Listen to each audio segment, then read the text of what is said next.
yours, two souls the same. With you I'm everything. You never asked me to change a thing. They set our world on fire, but our hearts will burn for miles. I see your beauty shine, you radiate with light. Our hearts dancing time, you're one of a kind. Stars shining with us, your fire is contagious. I feel the moon on our skin. Love glows out, love streams in. Your eyes shining through me. Light the way so that we can see. And feel the warmth of my love. Shine on and feel we're lost. Even when I'm gone, let's circle far from near and far above the flower bed.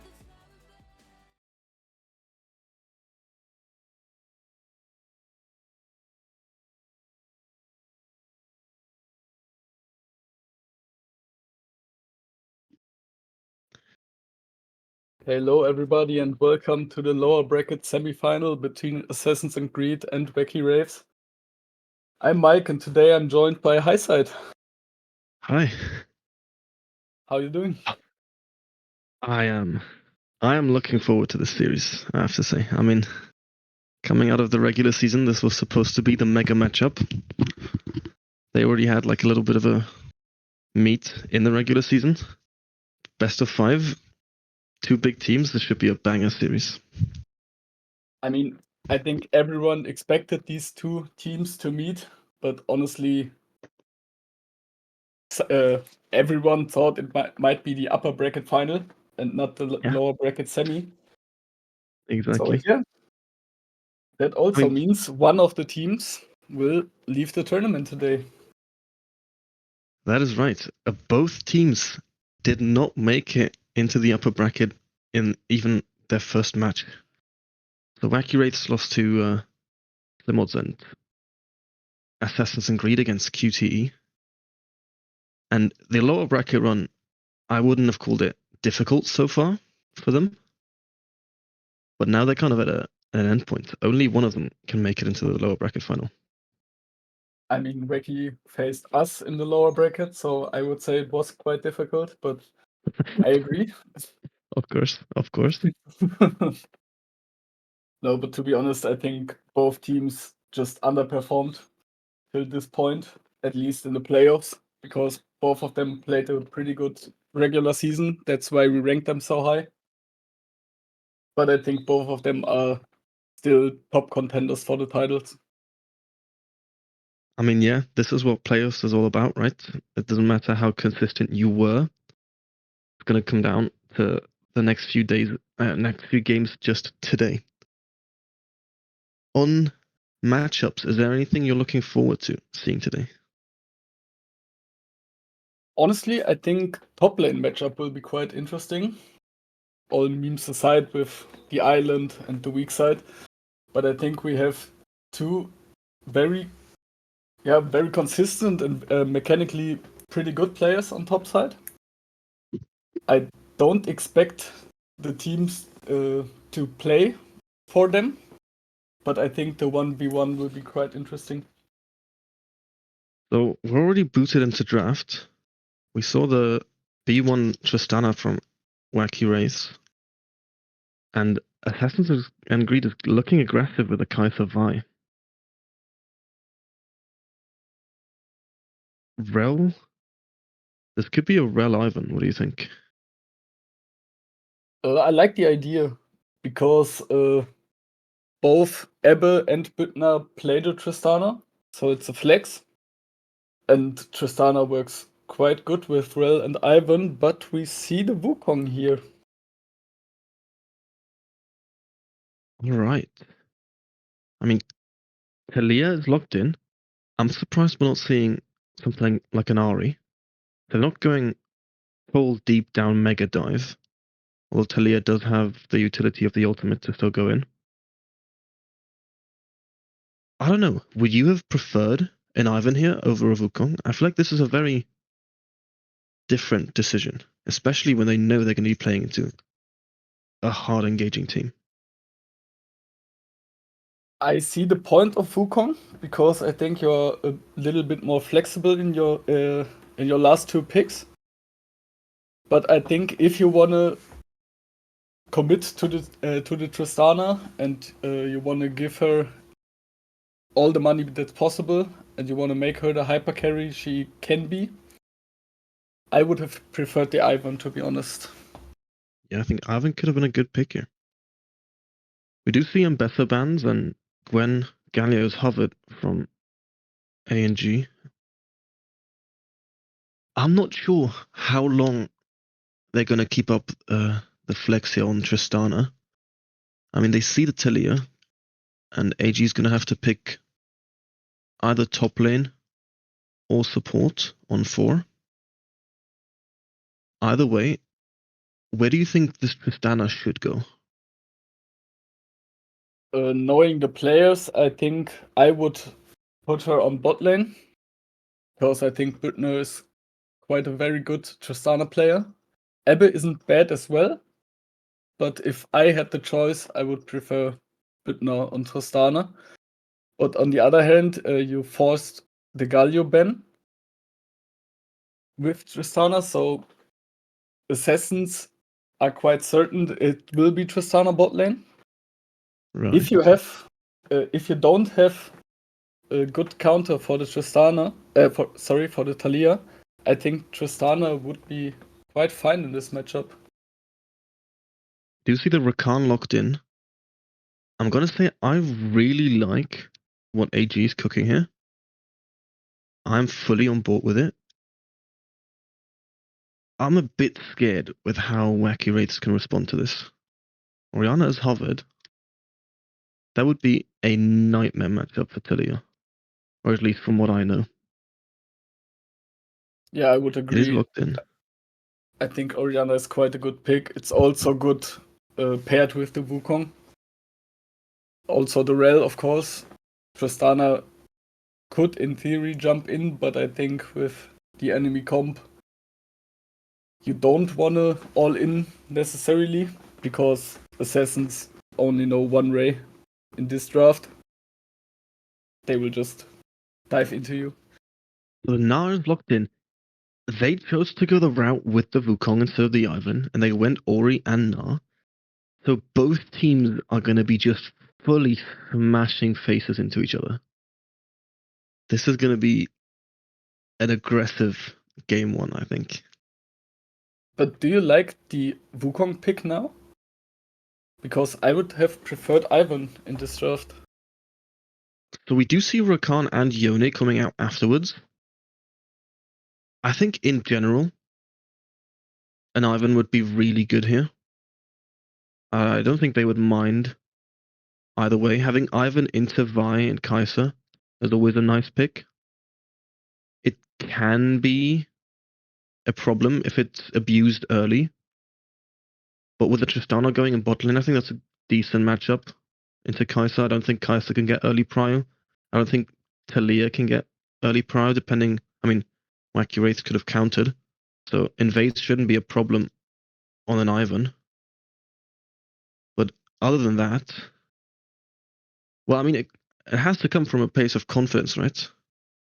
So maybe the player is going to show us why he picked Wukong here. Robbery is going to cook up a bit of the monkey magic.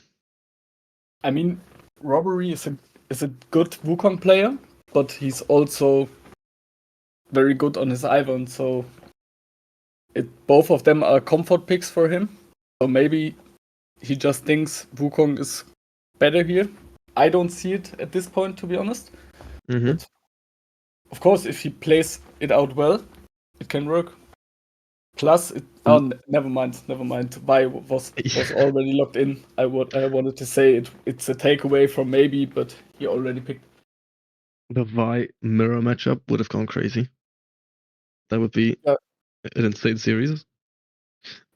but sadly that's not how it works.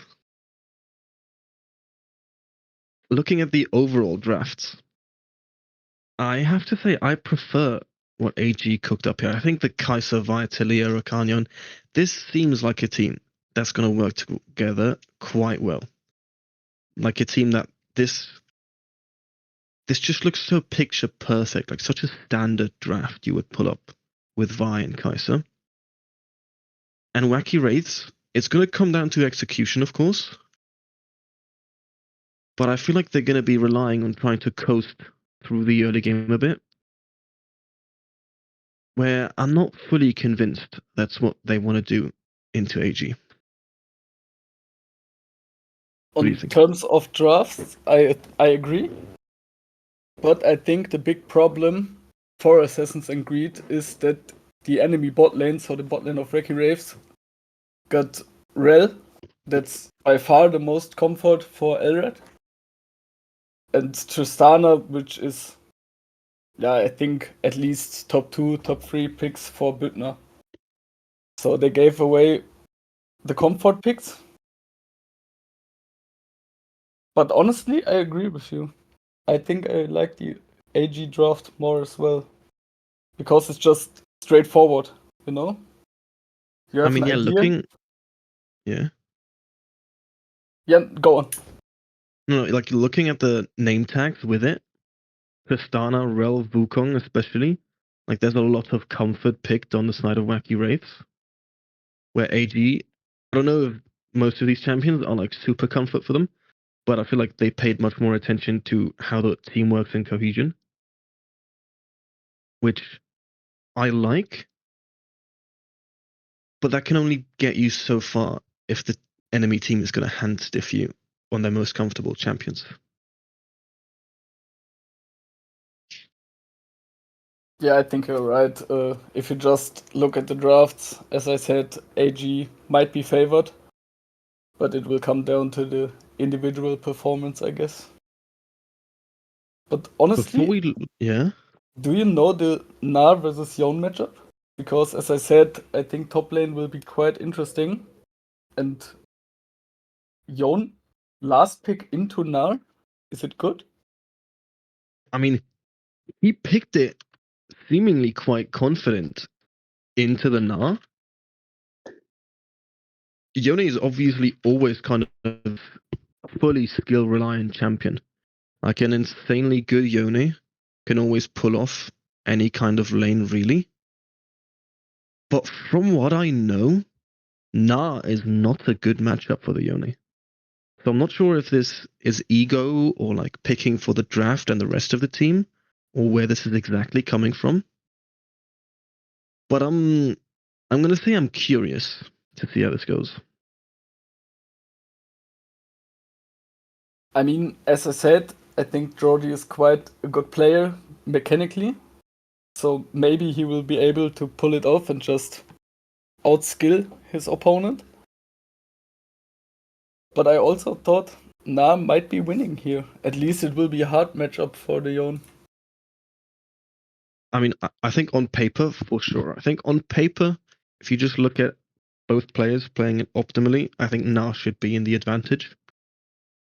It's a bit of a struggle in Yone because he, depending on how they play it, but execute it well, Gnar is going to harass the Yone severely. Like, and I don't think Yone can retaliate much, especially in the early levels. But the question is, does that even matter to AG? Because looking at jungle as well, where do you want each of these junglers to path? And is top lane going to be an island or not? That's a good question, honestly. I think Vi should play around Talia. So you path bot side, because you have to cover the Wukong, at least a bit. And if you get an angle, you should be able to dive. But I think the Talia Vi combo is just quite deadly. So if you can execute that and get Talia ahead, she can roam with you and you can dive in even deeper.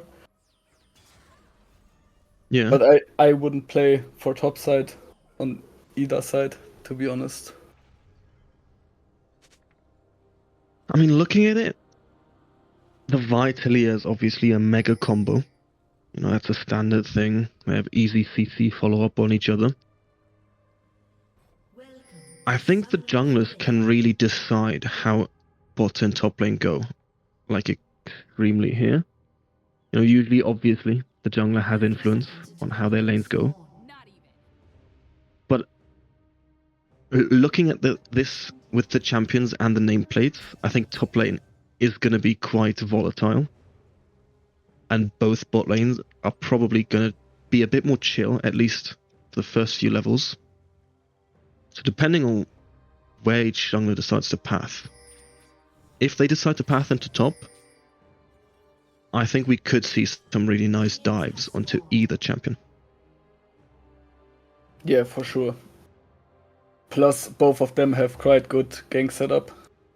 I was just reading chat, and someone mentioned the lane is Yon favored, which I think is quite interesting, because that's not what I thought, at least, but I'm not a top laner, so I he's mean, probably that's right. my top laner. I trust him if he says that, but he plays Okay, neither of those champions, so I'm also a bit perplexed.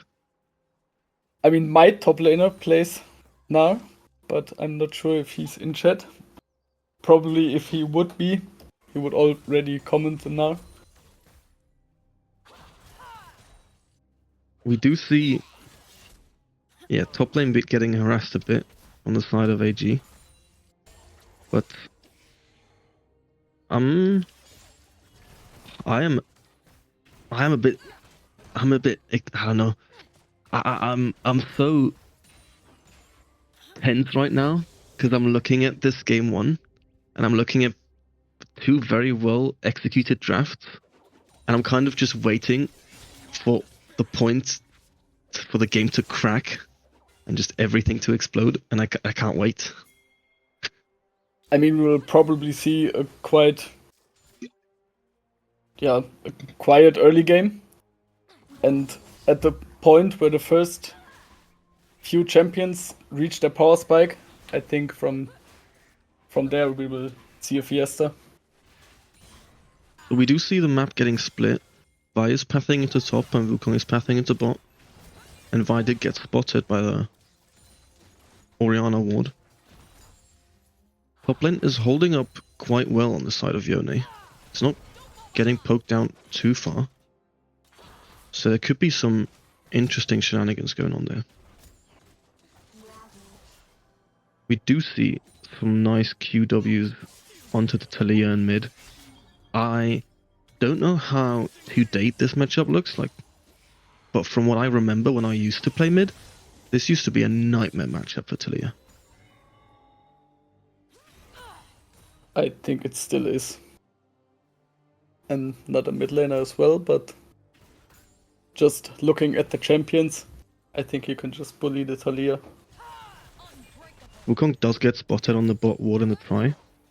So it's just going to be two crabs getting traded. Both junglers going in for that deep ward in the jungle. And it's going to be chill for now.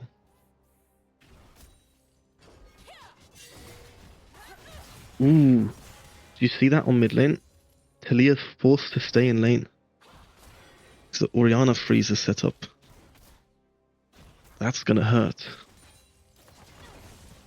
Yeah, he used his pot, so I think he's fine for the moment. But you can't hold the Orianna forever like this. As you can see, she just pokes you out again and again and again, and at some point you will have to take the base. Yeah, But also, still when not we're looking at the name tags, so we have that clear real quick for anyone watching that didn't notice this, Trouble Bubble does have to play on a different account, so he's on Springtrap right now.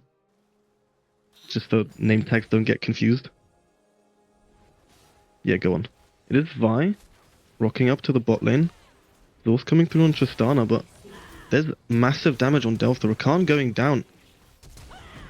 Not trade it for the kill on Elrat.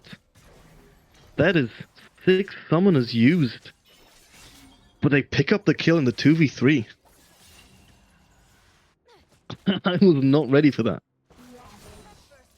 I mean, they played it out beautifully. especially the flash forward from the Tristana. Oh, we see some big damage come through onto the Ori. There's Flash. Flashing after it. That's the kill on Trouble Bubble in the 1v1.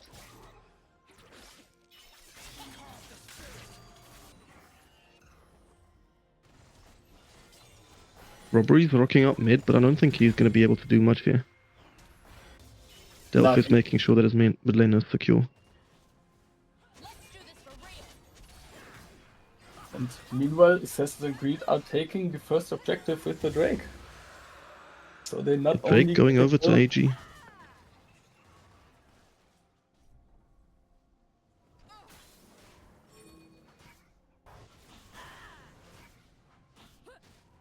Wacky Wraiths are posturing for an invade, but I think Elrod is going to be left on his own. Looks like Robbery's just going to take the trade onto the Grubs. I mean, if Assassins had some more vision there, Elrod should just be dead there. Because you're 4v1. Wukong already moved to top side. Orianna was back at mid lane. But yeah, it worked out for him. It's the classic fake pressure, right? Yeah, for sure. I mean, we see it way too often from the support. Walking up as if they have their entire team behind them. But this time Elrod does get away with it. So we do see the Grub trade for the Dragon. Which team do you think is happy with this? Me personally, I would prefer the Drake. Because I think it's just better scaling. But with looking at both drafts, I think both of them, yeah, I think they are fine with trading.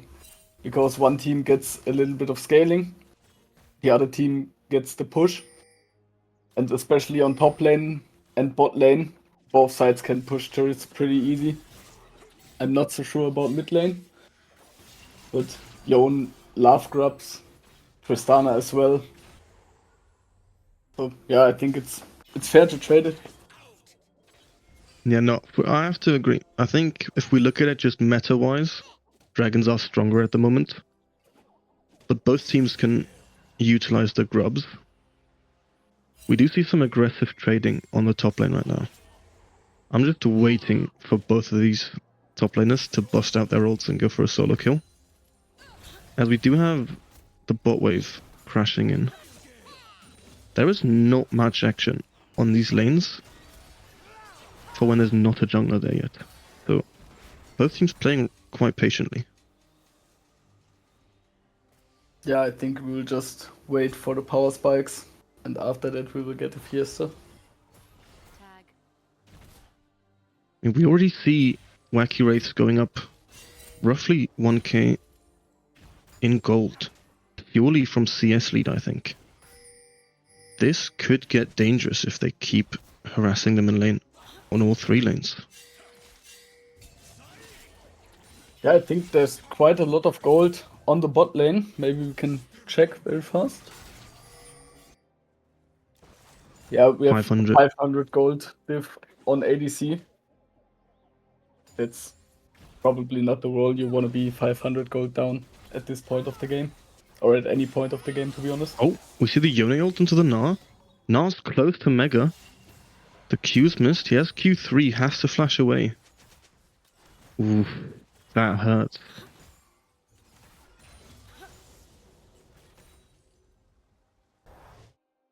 So Yone is going to be forced to TP back here, losing his flash. I think Gnar, yeah, ults the wave, does get it on the turret in time.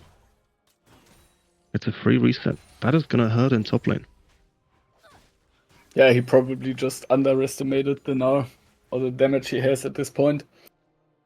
Because we saw him going in with his ult. I think it's a good opening, at least. But you don't have the damage to kill him with steel caps. So in the end you lose your flash as well. That's not a very good play from Jordi. But we will see how he can recover from this. I mean, we kind of Drop- saw him go in, right? And it felt like a bit. I feel like there was a lack of commitment. Do you think he maybe could have beat him if he did go for the all-in? I don't think he could, honestly. Maybe if he has his Qs stacked up already. We see not Vi sure. flying on the turret in mid lane. The knockup comes through. Another knockup onto Ori. They don't have the follow-up damage. The flash from Vi dodges the Ori ult, but he still dies to Robbery. That's a double kill to Robbery. Elrod comes a bit late. They don't have enough damage to kill... I almost said Springtrap. Trouble Bubble on the Talia. That is a double kill, though, to the Wukong. Yeah, and at this point you are very happy about the Wukong, because if you give a double kill to Ivan, that's okay. But a Wukong snowballing with 2 kills will be quite scary. I have to say, this was quite cleanly played on the Orianna there. Avoiding dying on the dive, even though all that CC went through. And crucially landing a massive Ori ult there. Yes, for sure. Played it out quite beautiful. Now we also see the first item power spikes coming in on the Tristana, the Ori and the Wukong on the side of Wacky Wraiths. So, never mind, I thought they would go for the... We do see the Yonels on Nar again, but follow up with Talia this time. He does still have flash and he does make it out alive. So they invest the Yone and the Talia ult to get Nar flash. They could possibly set up for a top dive. Vi does have ult up soon. Do you think they should go for it? Because I think they're just fine with the Gnar flash, because now it's even again in top lane.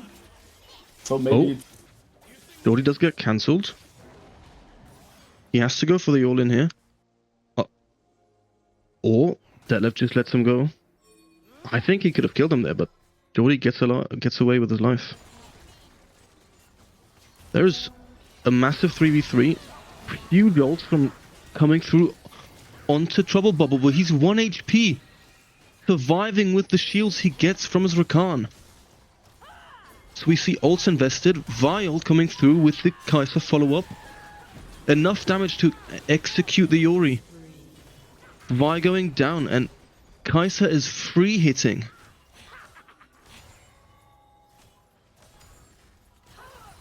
Massive kills onto the Kai'Sa. That's what she needs right now.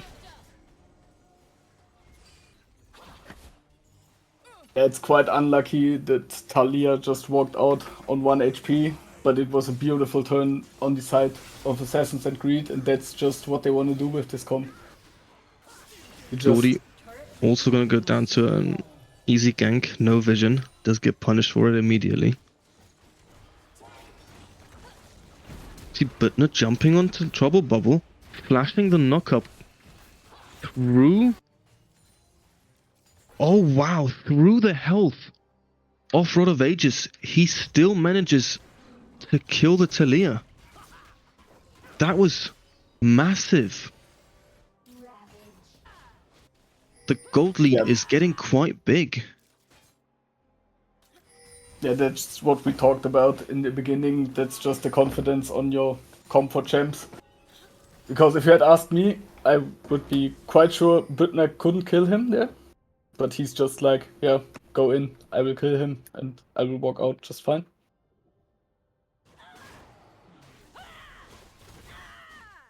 So we do see 3k on the side of Wacky Wraiths, and it's mostly on that Wukong. It is distributed quite evenly, to be fair. They have a gold lead on pretty much every champion, with the biggest one being on, I think it's either Ori or Gnar. I'm not running the numbers fast enough. Oof!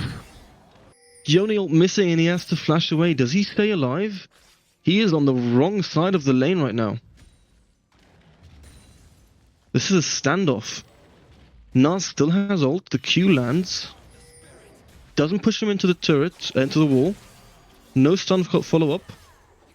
The knock-up lands. The shield saves the Yone, and maybe he's there to save him. Detlef missed way too many spells on the Gnar. And he gets punished for it.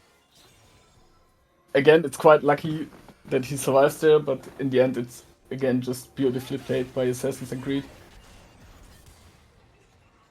I have to say, when it comes to plays like that, like in the mid lane, where Trouble's Bubble survived on like 1 HP, I would say it's fair to call it a bit lucky, you know? It's the small numbers and it's like the sliver of HP that people live on. That top play, that was just... Geordie was the better player in that play.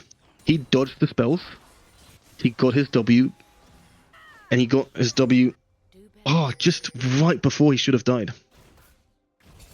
I agree, he played it quite good. Nearly perfect, I would say.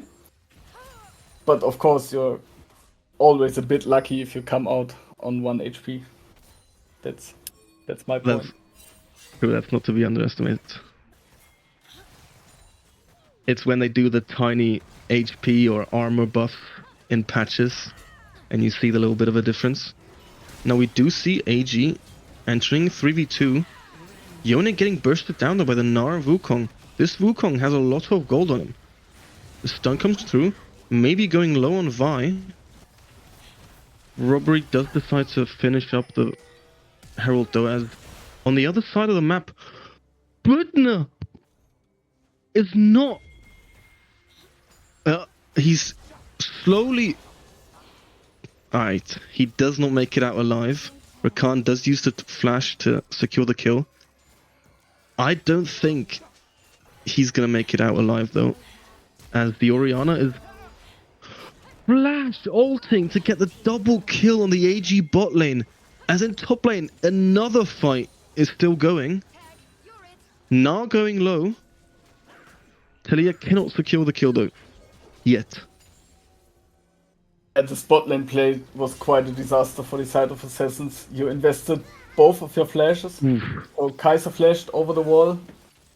Rakan flashed to at least secure the shutdown. But you also lost the barrier on Kai'Sa and gave away a double kill to the Orianna for just his flash. So I don't think this is anywhere near to be worth. We do see Wacky Wraiths getting away with their second Drake now.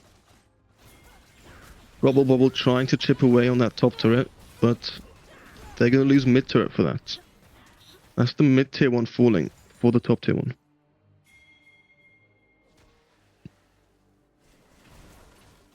Gnar TP invested to protect that bot turret. And maybe is looking for another ult onto Budna, who's walking up quite aggressively in mid lane here.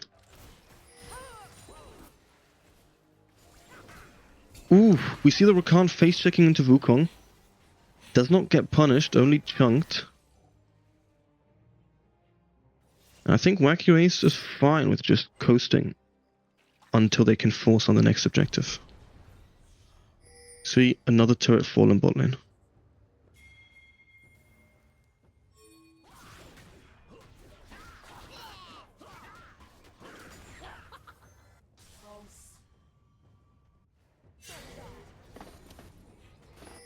Do you think there is a chance for Assassins and Greed to play the next objective? Or should you would you just drop it? Well, Wacky Wraith is playing quite aggressive on the map right now. Elrat and Budna are playing all the way up. But maybe the AG can secure a catch here onto the Orianna. He does go down. Wukong is on top of Trouble Bubble though. Cannot secure the kill, has to flash out. Maybe does follow. The Talia ult comes through. Budna and Elrat are here now, and this Tristana is too strong. Flashes to try and get the kill onto the Talia, but she does make it away. That was looking quite good for AG until the Rel and the Tristana showed up. Yeah, but you also have to give credit to the Wukong, I feel like. Because he just stalled and bought so many time for his team to arrive. And he even managed to get out alive. Yeah, he is quite thick for a bruiser right now. He's on level 13. He was not easy to kill, especially with the clone. These longer, more drawn-out fights, I think AG struggles with. They drafted a comp where they want to jump in and kill someone fast. They have the Vi, they have the Talia burst, they have the Kai'Sa, the Yone. All of these champions want to focus targets and jump in and just one-shot them. Whereas AG is fine with playing these longer extended fights on the Wukong, on the Tristana. And they keep giving them. You might also get problems when you are this far behind. We are talking about 4.5k of gold at this point. So there isn't a real target for you at this point. The Orianna is quite tanky with the Rod of Ages. Of course, you just managed to catch her. But as long as you don't one-shot her, there will always be time for Wacky Wraiths to move. And if you end up in a 4v4 or 5v5, at the moment you just can't win this. We do see Elrat engaging on mid lane and small shenanigans in the bot lane as the Herald is just gonna get killed by AG. Wacky Wraiths is posturing for this Artican and they are starting it. I'm not sure AG has vision on it. They haven't pinged it yet, but they are pushing the mid wave. I think they know now and they want to trade it for the mid tier one. Let's see if they can make it in time. That turret is still healthy. You do have to back off from the Yori TP. So they can't trade anything for this Artican. But T1 is also still standing.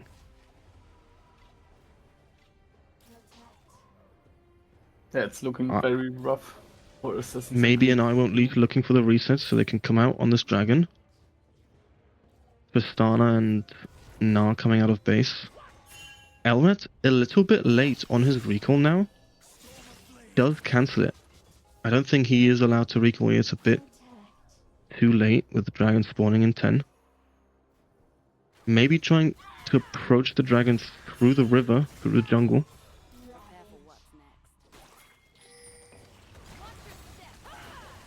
AG finds the pick onto the Wukong. Wukong going down. That's the charm coming through.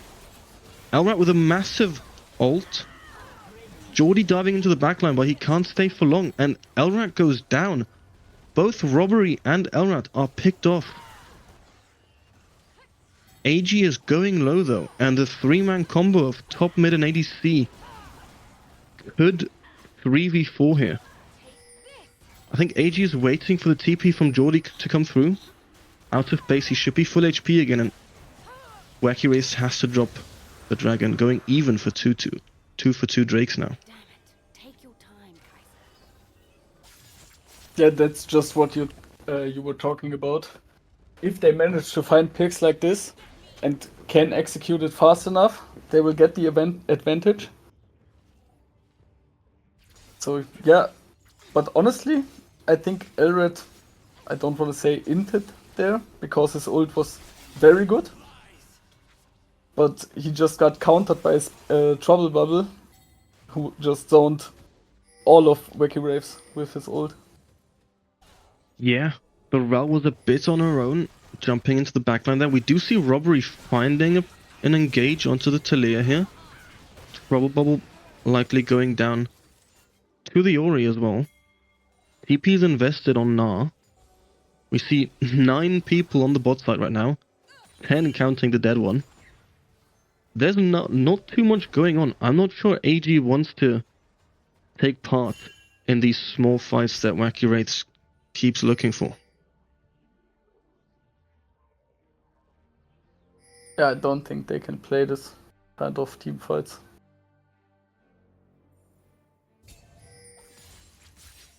But they managed to get back in terms of gold. So I don't know. Maybe. The gold is slowly evening out, and as long as the gold difference isn't getting bigger, the percentage gold difference is just getting smaller. So AG is slowly bridging the gap here.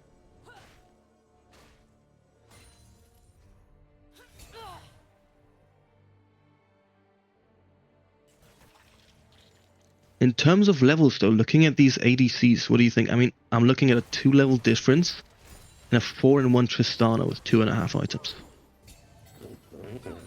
Yeah, Tristana should be the biggest concern for Assassin's Creed, I think. Because not only that he has so much gold,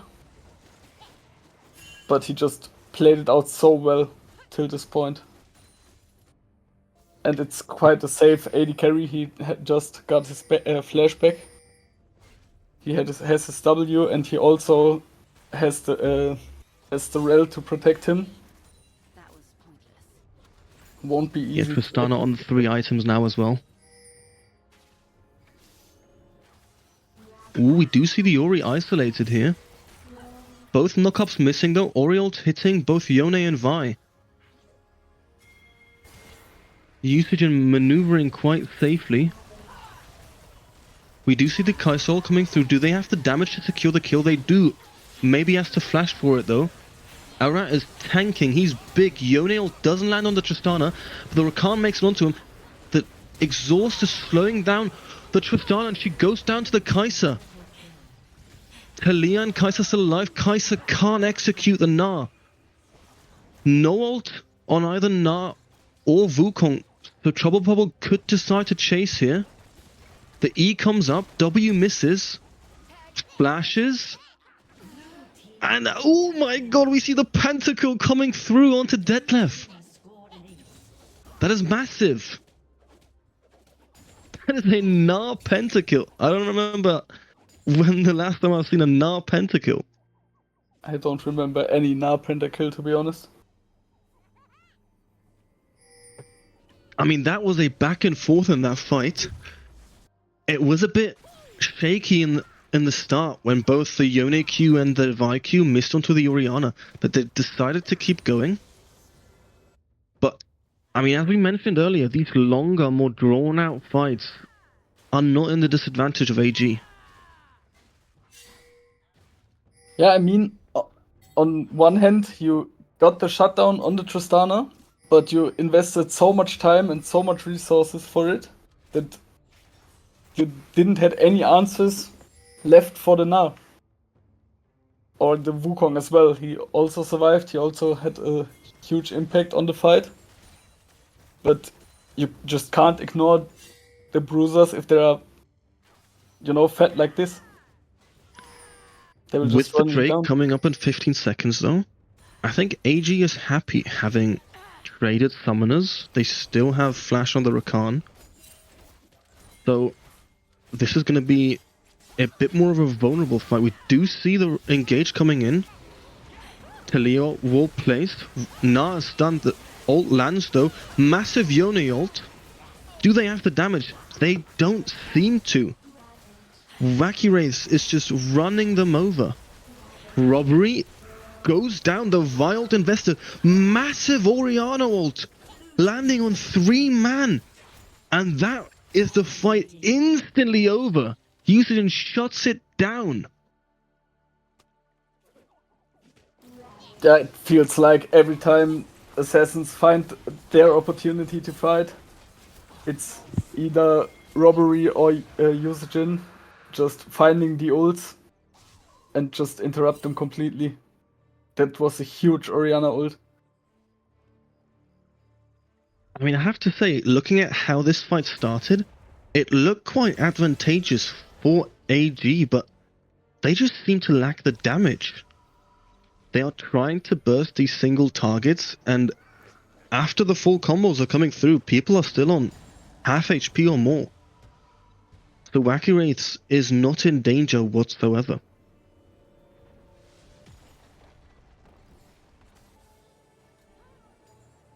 I mean, if we have a look at the items, you are on nearly every position, you are at least half an item down. In jungle, you are even, okay?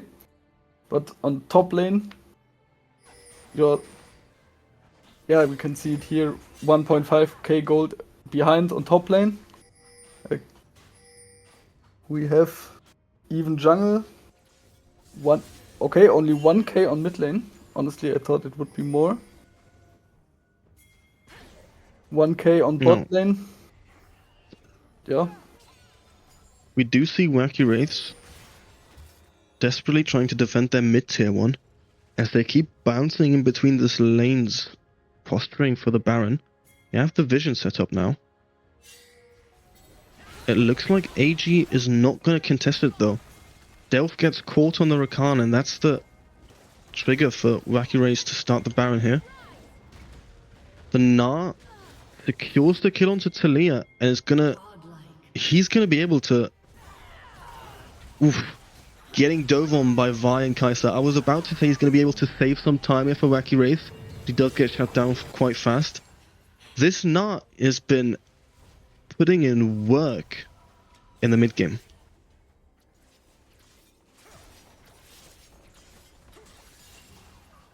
Jordy trying to stay for the tier 2, but he doesn't get it. Does he live? Yeah, okay, he just also Has to ult out. But I think assassins are quite happy with this. Because of course you lost the Nash. That's not very good for you. But you got a huge shutdown on the Kai'Sa. Wacky Wraith still chasing Jordy on the Yone. He has to flash to stay alive. But Robbery Elrat are on their own. Massive Oriole landing onto Kai'Sa again. Kai'Sa going down. We do see the TP coming through. Wacky Wraiths is in a numbers disadvantage, but they're just too strong. There is not enough damage on the side of AG. Jordy coming back out of base, full HP this time. But no, looking for the flank, jumping in onto Trouble Bubble, going down. And that's AG going 0-5 in this late game fight. This might be game. I just want to mention I haven't seen one defensive flash from Britner the whole game. Every time he does flashes, flash forward a lot. it's into the enemies. Game 1 does go to the side of Wacky Wraiths, as this was quite the active game, and I'm pretty sure, I mean, I'm at least woken up now for the rest of the series. If they continue to play like this, both teams, I don't care who wins, but it will be very entertaining series. For sure. I think we're going to go on a break before we go into game 2, and we'll see you in a bit.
Welcome back, everybody. We are almost ready for game 2.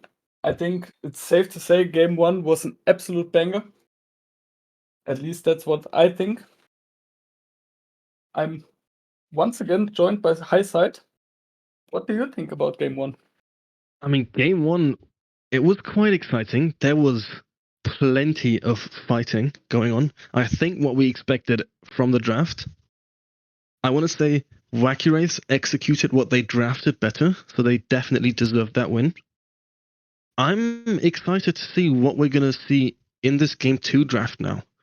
We do see Wacky Wraiths and AG on the same sides again. And we also see the same bans so far. So I'm quite curious if AG will adapt with the third ban. I mean, it appears that they judge Elrap being a bigger threat on Lulu than Rel, so the Rel is left open and they put in the Wukong ban. It's another Tristana B1. Is it? I mean, it's hovered. I think it probably is. Yeah, it's locked in right now. As I said in game 1, it's kind of a flex pick, but I believe Bittner will take the Tristana again. I think AG almost has to take the Ivan here. They are, from the looks of it, thinking the same. Yeah, they couldn't possibly give over Ivan and Tristana to Wacky Wraiths here, as the Ivan is locked in. Yeah, it makes perfect sense here to at least contest the Ivan. What else do you want to see drafted here with the Tristana? I believe we will get a Rel again, because it's just high comfort for Elred. And in the jungle, if you want to go for a Bruiser again, I personally like the Jarvan matchup into Ivan. So we do see the Renekton blind coming through from Assassins and Greed. I'm slightly worried about a Rel into Ivan, mainly because she has quite the good engage and the shield break on the Q, and she has the tools to work with. We do see Rise hover from the side of Wacky Wraiths. I'm a bit surprised by the Renekton blind still. Is that comfort on AG's side? Is that Jordy's champion? I don't know. If you can tell me. He plays Renekton, yes, but I would have preferred it on the third pick, because after that you get 2 bans. So yeah, you have at least the option to ban counter picks. But we see Wacky Wraiths didn't draft top yet. Yeah, they prioritized the Rise here, leaving open the Rel so far, leaving Trouble Bubble with the Zoe as well. So we're gonna see a Rise Zoe matchup in mid lane. Xin Zhao also picked up on the side of Wacky Wraiths, quite aggressive again. I'm liking what I'm seeing from the side of Wacky Wraiths. I'm a bit scared for the combination of Ivan and Zoe. But why do you ban Galio now? Do you think it's good playing Galio on support? Or do we see a wild Rise top lane? I think this could be a Rise top lane. At least, I'm sure that's what AG has to be thinking, right? They did blind the Renekton, and they did pick the Rise into it. This Rise could be going top lane. If that's the case, then Galio makes a lot of sense for a ban. But they could also just keep the Rise in mid lane. That's a flex pick. I didn't expect it. They do ban Orianna. That's 2 mid laners gone. AG is convinced that Rise is going top. I mean, if they're that confident, I want to believe them. In that case, what do you think they can pull out against Trouble Bubble's signature Zoe in the mid lane? What's Usage gonna cook up here? I mean, if it's a Ryze top lane, you could also go AD mid lane. He would love to play Jhin, because that's his favorite champ, at least from what I Really? know. Yeah, but his team won't allow it, so we don't have to talk about it that much. He's also flaming them for it. I see. But I think we could get never mind, Corki is locked in for Assassins. And now I'm kinda out of ideas. Do you know the Asol matchup into Zoe? I have no idea. Especially not when you're facing someone like Trouble Bubble, who's Wait, they just decided to flex the Tristana mid lane and locked in the Jinx, so we indeed get a Ryze top lane. the Tristana flex. I'm not convinced this is something you want to flex into as a Tristana. At least from what I know, this is not a good lane for Tristana. And we could see Trouble Bubble having a lot of fun in the mid lane here. As Braum Jinx is locked in for Wacky Wraiths. Honestly, I love the draft from Wacky Wraiths. At least from the caster side, this will be very fun to AG watch. is hovering Rel into Braum. From what I know, that's not a great matchup. But they want to lock it in. And locked in it is.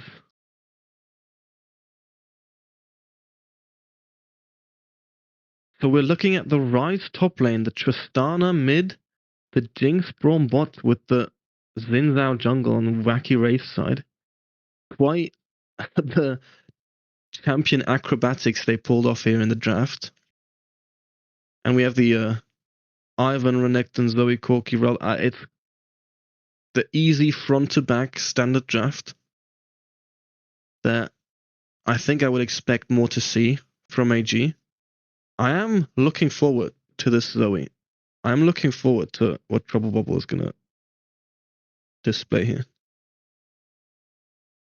Yeah, I mean, that's his by far most played champion. He's very good on the Zoe. And I just double checked the OPGG, by the way. And Detlef indeed plays Ryze top lane. So Assassins were better prepared than we were. Because they saw it coming. I mean, it was locked in quite confidently. So we'll see how this top lane matchup plays out. If you look at both team comps in a vacuum, do you have a preference here where you would want to play as a jungler? I mean, in a for fun setup, just like Flex Queue or something with some friends. I love the Wacky Wraiths draft. But the Assassin's Creed is definitely the more common draft and the cleaner one, you know?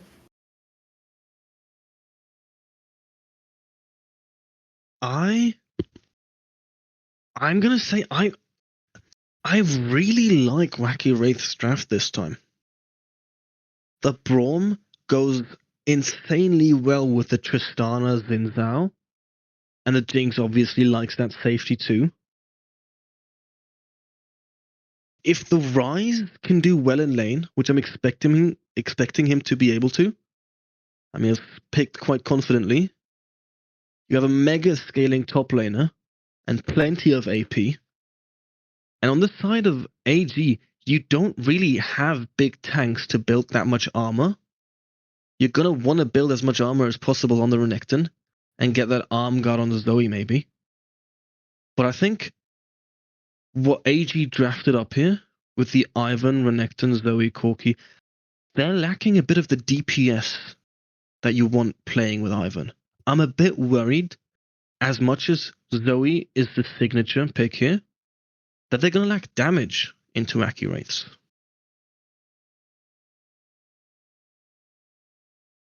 Yeah, I see your point, honestly. The DPS might be a problem.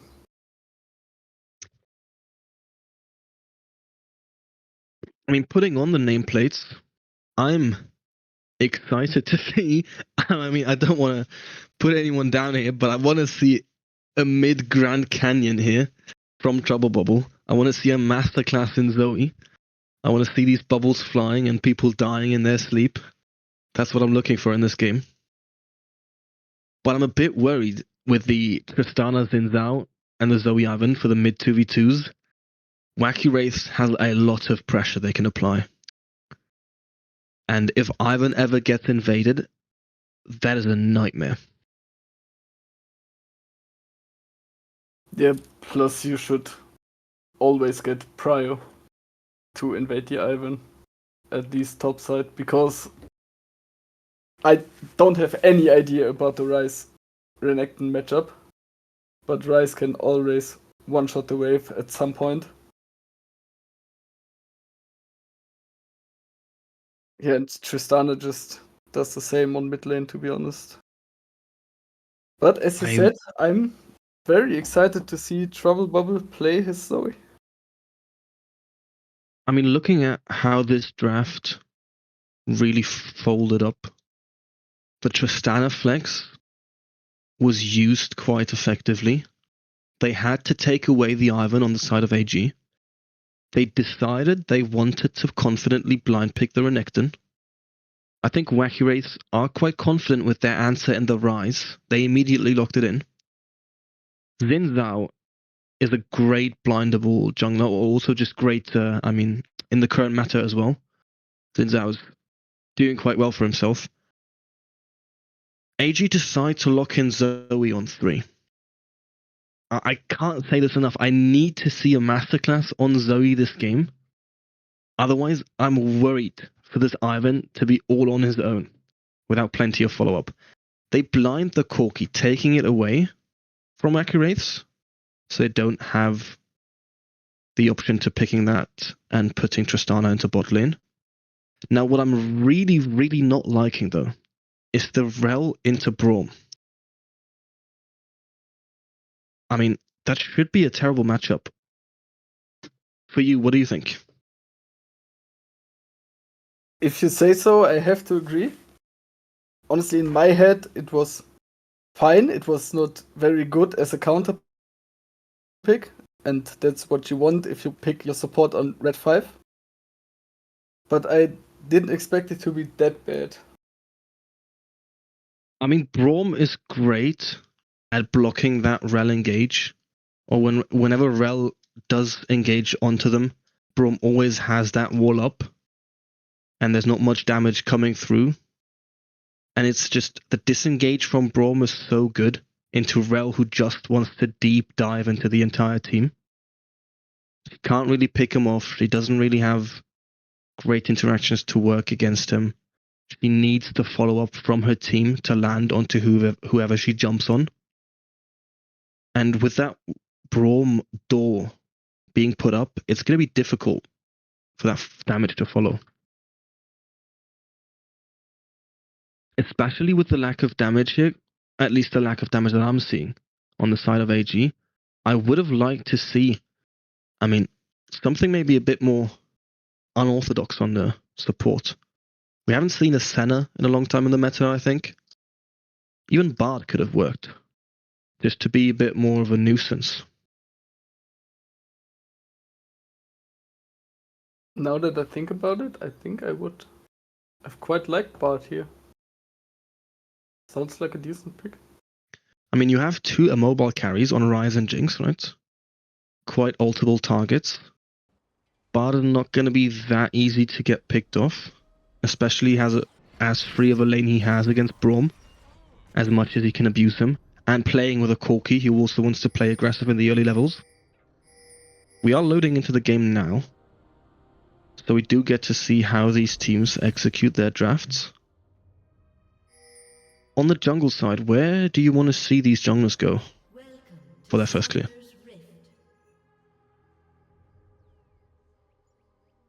Is there a chance for Renekton Ivan to punish the Ryze? Because it's just a matchup I know nothing about. So if there is a chance, I think maybe could go topside. But I think... Oh, I'm sorry. I just broke my arm, I guess. Take your time. Okay, I'm back. I'm sorry. No I worries. think Central should have bot side. Yeah, I think you can... Yeah, if you can get your bot side ahead, Jinx will just snowball the game. I think it's going to come down to how experienced Geordie is in this Rise matchup. If he's really faced enough Rises in the top lane in solo queue or in scrims. Because having these rarer picks often also just results in lane diff just based on the lack of experience in those matchups. As we already see Rise abusing the Renekton with his auto attacks, as, I mean, would be expected in a ranged top lane matchup.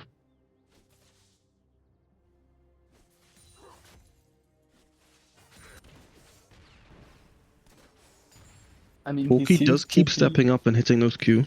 Yeah. It seems like he's confident on the Rise top.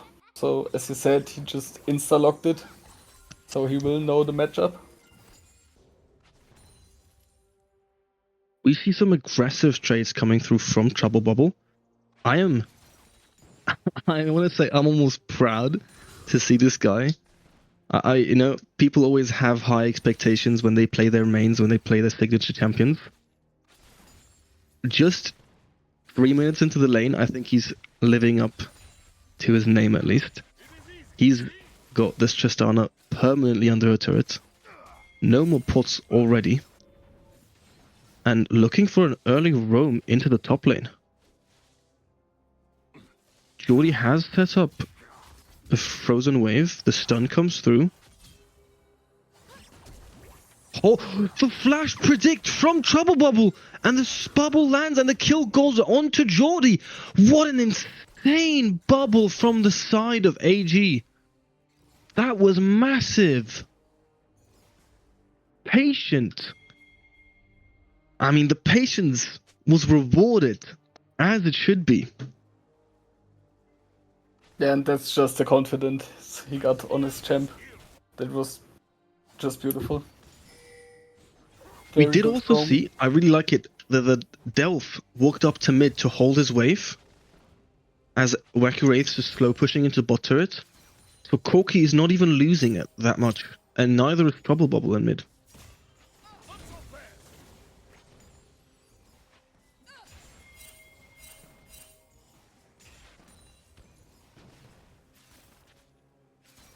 So Zoe got a free roam to top, and she's pretty much perfectly even in CS still.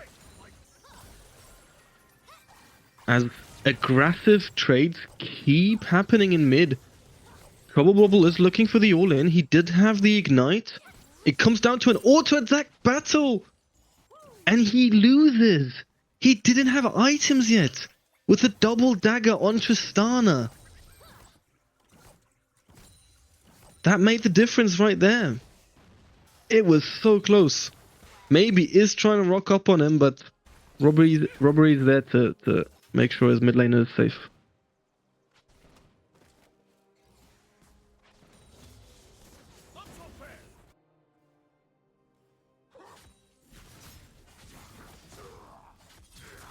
You see a little trade on top side now, and now it's quite even, I would say. So I think Rise is able to play this matchup, but at this point, Rise just bought, you know, a tier. So once he gets items, it will be probably very hard for the Renekton. Yeah, we did see Trouble Bubble holding his Q and not executing the Rise on that kill on top. So he would give that kill to Geordie, who's now... Trouble Bubble lands the across the wall stun onto the Rise. They do have enough... Wow! through the wave. He lands the bubble from across the screen onto Detlef, who dies. After the Renekton stun comes through, we do see it all in. The fight does come out in bot lane. It's a 3v4 for AG, though, as they have to retreat. Delph goes down. Euston is going deep. Do they have the damage to kill the Corki here? They do, with 2 kills going over to the Tristana. I just want to mention that Bittner flashed into the enemies once again. I mean, that is his classic. He did almost get punished for it. But the numbers disadvantage is hard to fight in the early game. Now, we do see top lane with a 600 gold difference. I mean, that's going to make a massive dent into Rice's top lane laning plan, at least. Do you think that guy is even going to be able to survive the next 5 to 10 minutes?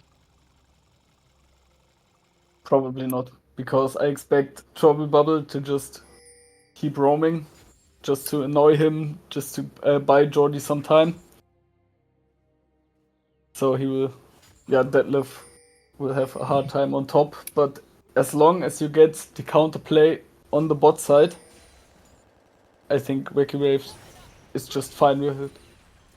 If they can trade even, or like last time, get 2 kills in return, they won't really care about top lane.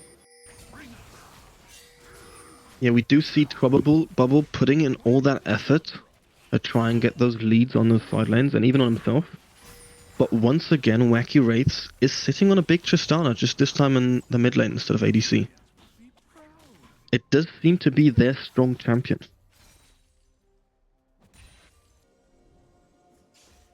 Do you think, no matter how this game ends, you should think about banning Tristana? Well, it depends. I mean, this Zoe seems like an insane answer to the Tristana. Even when they drafted it into the Zoe themselves, Trouble Bubble has been harassing Usajin in this lane like crazy. He got to roam a bunch and was still even in CS. And they only got the kills on Tristana through that team fight in the bot lane, which we do see repeatedly Wacky Wraiths being quite good at choosing their fights. So I don't know if that's a problem with Tristana, or maybe AG has to be a bit more selective in the fights they want to take in this game and the ones coming still. As we do see the roam on top, and Julian does have to flash out into safety.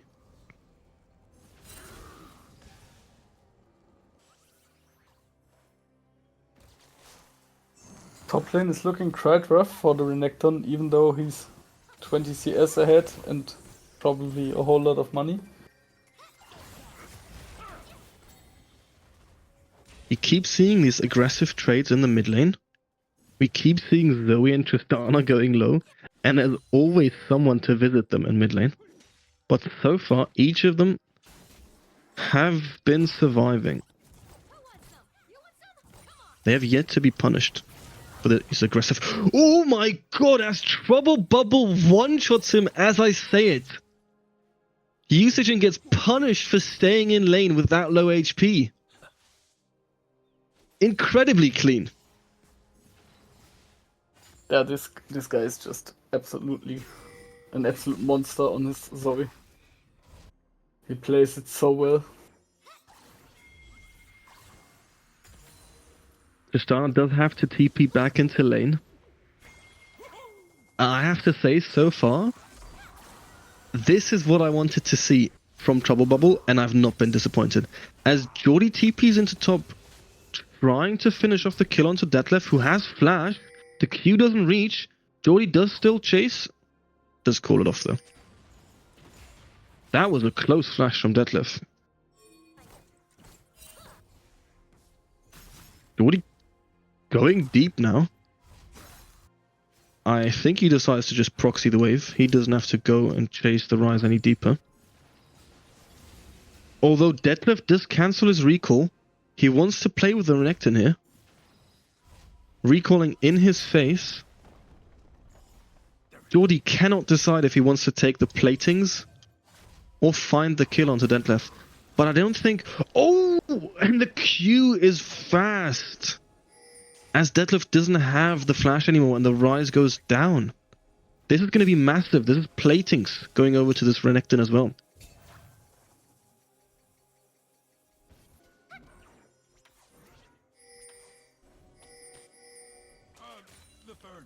Honestly, even though I preferred the first draft from Assassins, this seems to be so much more comfort for them. At least in the lane, you have Trouble Bubble on his signature champ, who does quite a lot. Jordy's doing very well on top lane. But We do see Delph getting caught on the Rel here. Robbery was waiting in that tri-bush for ages, and he does get rewarded for his patience. As I think AG is going to be happy to trade the dragon for grubs. Getting 6 grubs on this Renekton is going to be quite powerful, as from the looks of it so far, there's not going to be anyone able to face this guy on a side lane.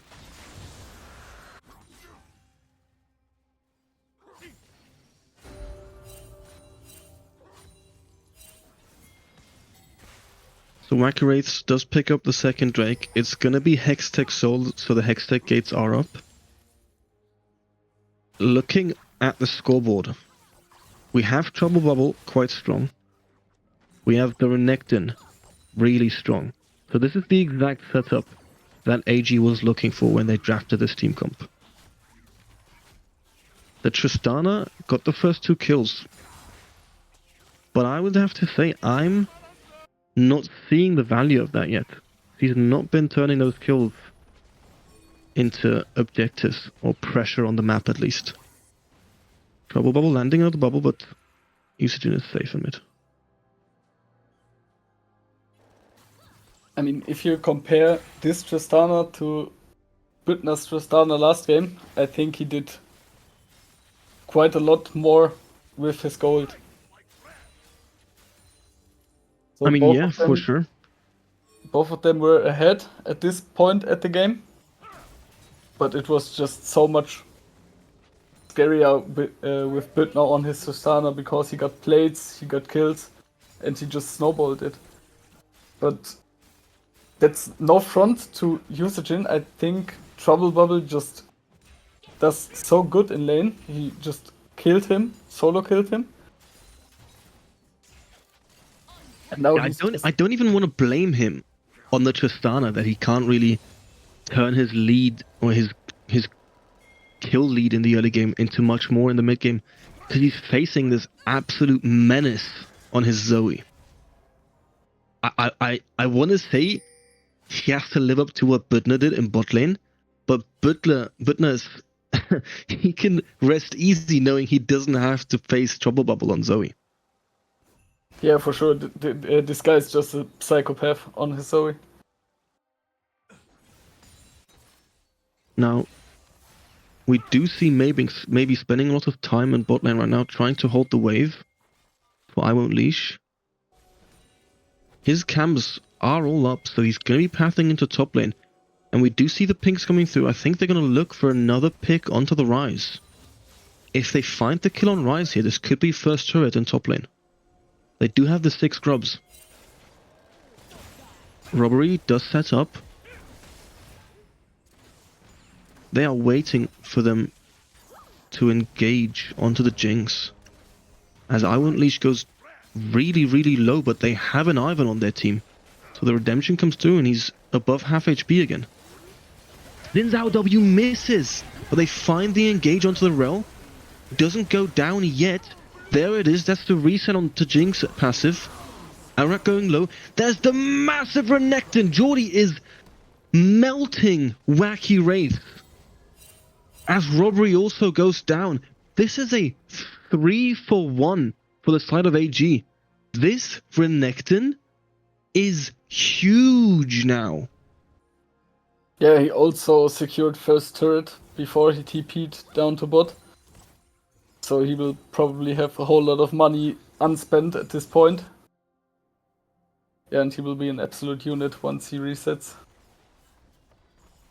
I mean, we saw Trouble Bubble taking control of the game in the early game, being everywhere on the map, and he's kind of given that to Geordie now, who demolished top lane and is looking to extend his lead in the bot lane.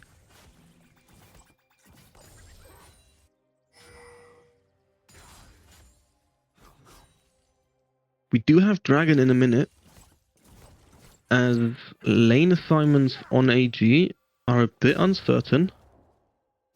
It does look like we have the Corki going mid lane now.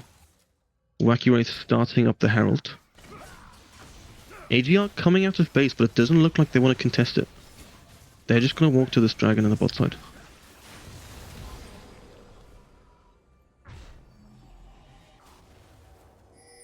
I mean, I like the idea of contesting the Herald, but they don't have any wards there, I believe. But yeah, Dragon is the more important objective for them at this point. I don't think you want to set Wacky on soul point this early in the game. AG is on a great position around this bot side right now. They're sieging the mid turret. They have the tools to pressure Wacky Wraiths on mid. This Zoe is so oppressive. This Renekton can just walk up unpunished, and an Ivan behind you is always going to make you feel safe. So they're going to trade the top tier 1 for that first Dragon. Oof! Wow! I don't know if that's just me, but Zoe damage I did not expect to be that crazy. Butner gets one shot after he gets hit by the E. It feels like it's just so unpredictable.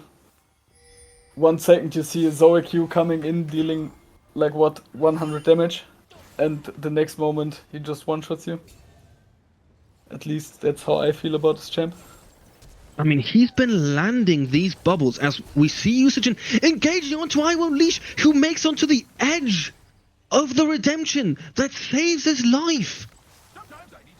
Well played on the side of AG as Usagen tries to find the 1v1 kill. Robbery is here now, finding whatever he can to trade, but he will just go down to the side of AG as well.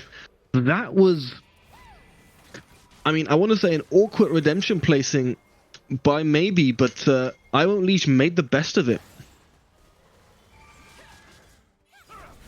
Yeah, I think all of Assassins just played this draft so much better than the first one. Of course, the redemption wasn't placed perfect. Let's just keep it like that. But yeah, very good from I Won't Leash. Managed to get out. Robbery just going slightly too deep to find the kill. Yeah, Assassins are just all on the same page, you know? Yeah, at this exact point in time, last game, Wacky Wraiths had the 4k gold lead. Now we see on the side of AG. And I'm looking forward to this Renekton and this Zoe snowballing this game. I want to see more of those insane bubbles land. And ADCs being one-shot.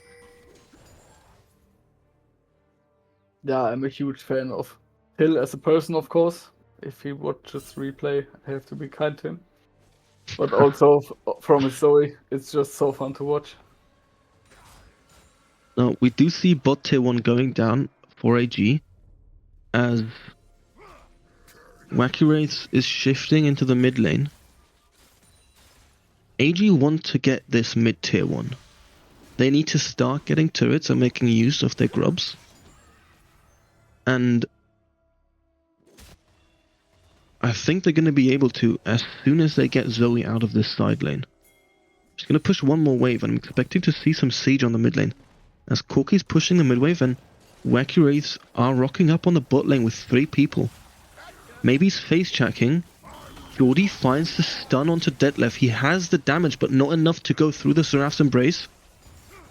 as Corki and Rel are hitting mid turret. Butner has to flash the bubble, but he dies to the Corki, and it's a kill going over to Corki in the mid lane as they take the mid turret. Trouble Bubble is not missing these bubbles. And it's exactly what we expected. He pushed that top wave.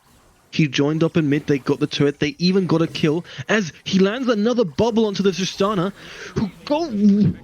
who goes down to 0 HP. This is some insane burst and an incredible performance we see from Trouble Bubble. Yeah, this guy is an absolute maniac.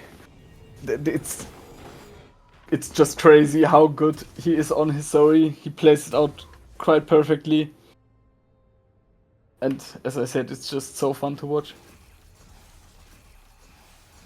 I want to say I Won't Leash played it really well on this mid collapse as well. I think they were eyeing that mid tier 1 for a long time now. And looking at the second game, even ignoring the insane mechanics coming out of the side of Assassins and Greed, I am quite impressed with the macro decisions they're making across the map here. They've been quite clean with their map rotations, macro with their objective decision making. They're taking fights in their advantage, and they feel like they're in control of this game.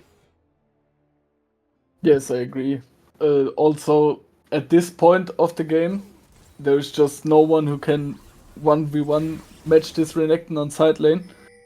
So if you are able to find or to pressure on mid lane with the Renekton on side, Wacky Waves just can't def this for a long time.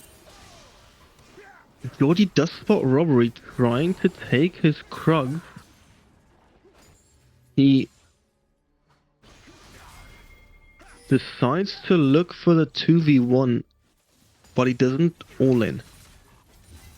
He's hungry for those fights as he goes on to Deadlift. The ult is cast. Flashes. Does not have the damage to finish off the rise. He does get out though. As the Trouble Bubble lands the sleep. Has the burst, but not enough to finish off the Xin Zhao, so Delph goes down on Rel. Geordie is still waiting on his Starax gauge here. He's hungry for these fights, but he doesn't have enough survivability yet to make it over this rise. I'm curious. I don't know what you think. I want to see this top lane gold. Because Rise is actually not doing bad, just looking at the items. Yeah, but as we can see now, he's 2,500 gold behind at this point. And we are just in minute 24. So Renekton is pretty rich. Yes, I'm surprised. Maybe he did have a lot of gold on him. I mean, it's not that crazy, because Rise is sitting on 2.5 items, and so is Renekton. And Rise has that Seraph and the Rod of Ages, so he's scaling like crazy as Trouble Bubble lands the bubble onto Butner, who ceases to exist. Gets a one-shot once again. Geordie gets jumped on by Usagen, who just dies. Jumping on this Renekton as Robbery is getting chased down. Does make it out alive, though. Trouble Bubble is relentless. He is not letting go of Wacky Wraiths. He's finding these bubbles, he's finding these kills, and he's one-shotting people all on his own.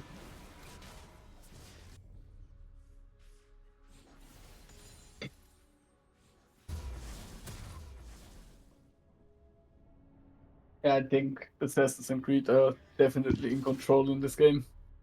If they manage to keep calm and just play the game like they used to for the past 25 minutes, they should be able to close it. I don't want to jinx anyone, of course. The caster curse. Yeah, we don't do this here. It's fine. No, that's Linus's job, usually. So you better hope for your team that he's not typing in chat right now. But I mean, my team is already eliminated, so type whatever you want. Fair enough. And we do see AG putting on the pressure in mid lane. They do have the top lane pushing in slowly as they're posturing for this Baron. But I don't think they're aware that Wacky Wraiths has a Farsight ward on the Baron. And they haven't cleared their vision yet, so Wacky Wraiths has no need to walk in here. They still haven't cleared that ward.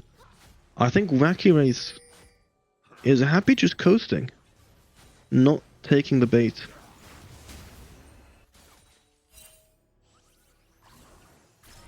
As maybe on the Ivan have to push the top wave.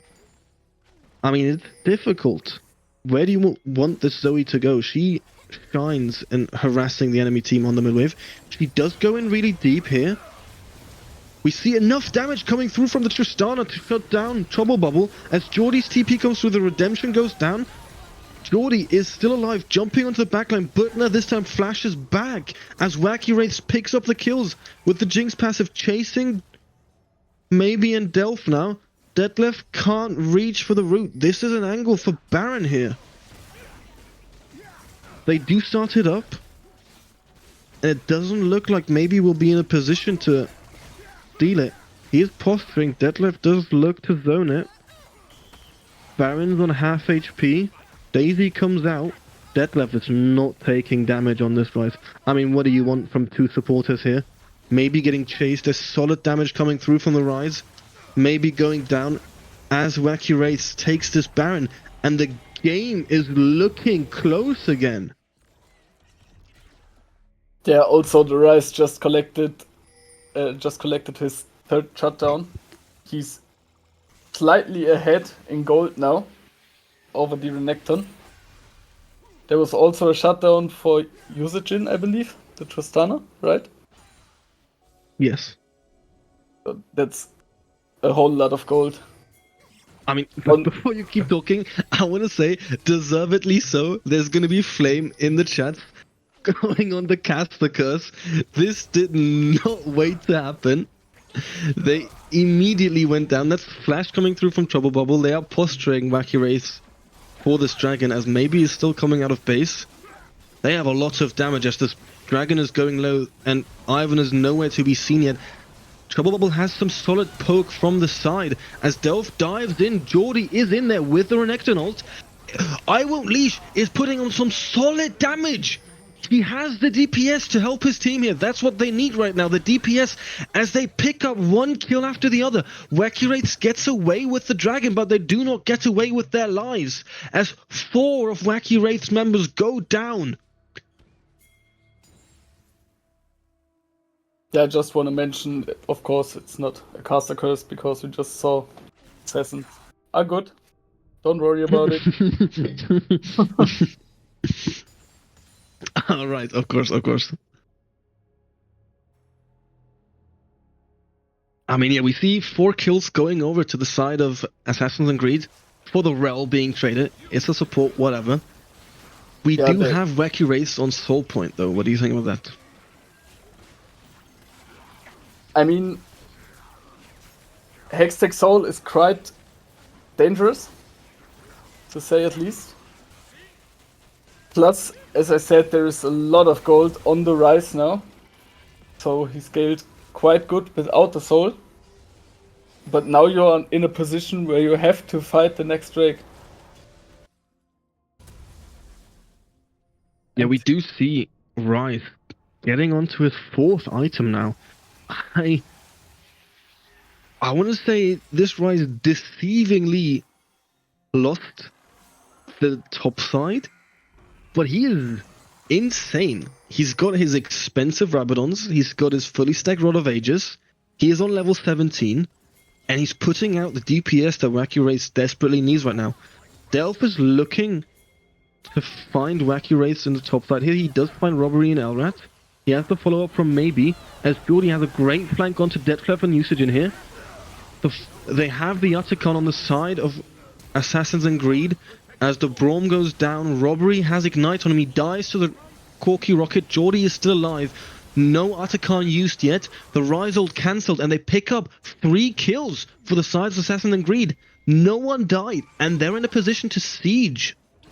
Now they have to wait for these waves, but they're full HP, they have the Atakan, and they're rolling over Wacky Wraiths right now.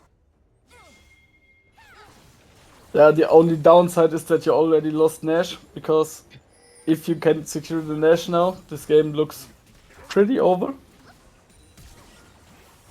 We see another bubble landing onto the Jinx, followed up by I Won't Leave Corky, and that's another kill onto Butner.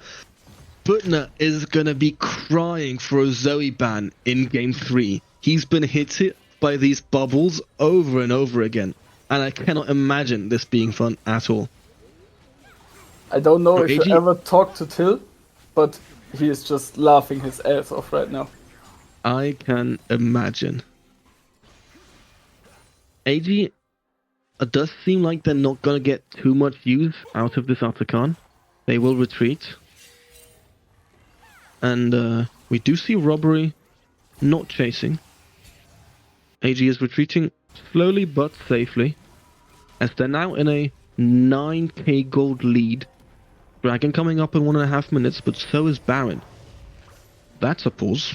Well, I hope both teams are doing alright. Both objectives are going to be spawning at the same time here. I'm a bit worried. What do you think? I mean, you don't have the DPS to just take Nash as fast as Wacky Wraiths takes the Drake. So, well, I personally wouldn't take this trade either way, because I think the soul is quite valuable. But do you think it's fine to just hand over Nash? So this is what I'm worried for Assassins and Greed here. They don't want to give any objective in the position in there right now. I think if I was on Assassin's and Greed's side right now, I just want to see them fight. Whatever it is, do not trade anything. They have the strength, they have the gold, XP, and that advantage. They are much stronger. If they do look for a trade, I think both is going to be massively dangerous. Soul as well as Baron. But I think they're going to be capable, especially with the Zoe, to find some picks, to start some sketchy fights with the Rel. Just look for those fights, force something, and they should be able to force an end on this game before they have to trade objectives. At least that's what I'm hoping for. Yeah, that's a valid point, I think. Now,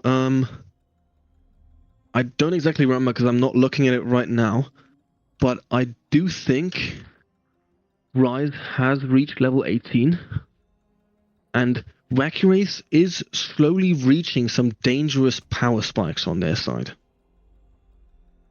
In a 5v5, is there a world where Wacky Wraiths can still pull off the win in game 2 here? I think there is, because we saw the Rise damage in the last team fight, even though he goes down. But I think there is not much counterplay for him if Jordy finds a flank like that.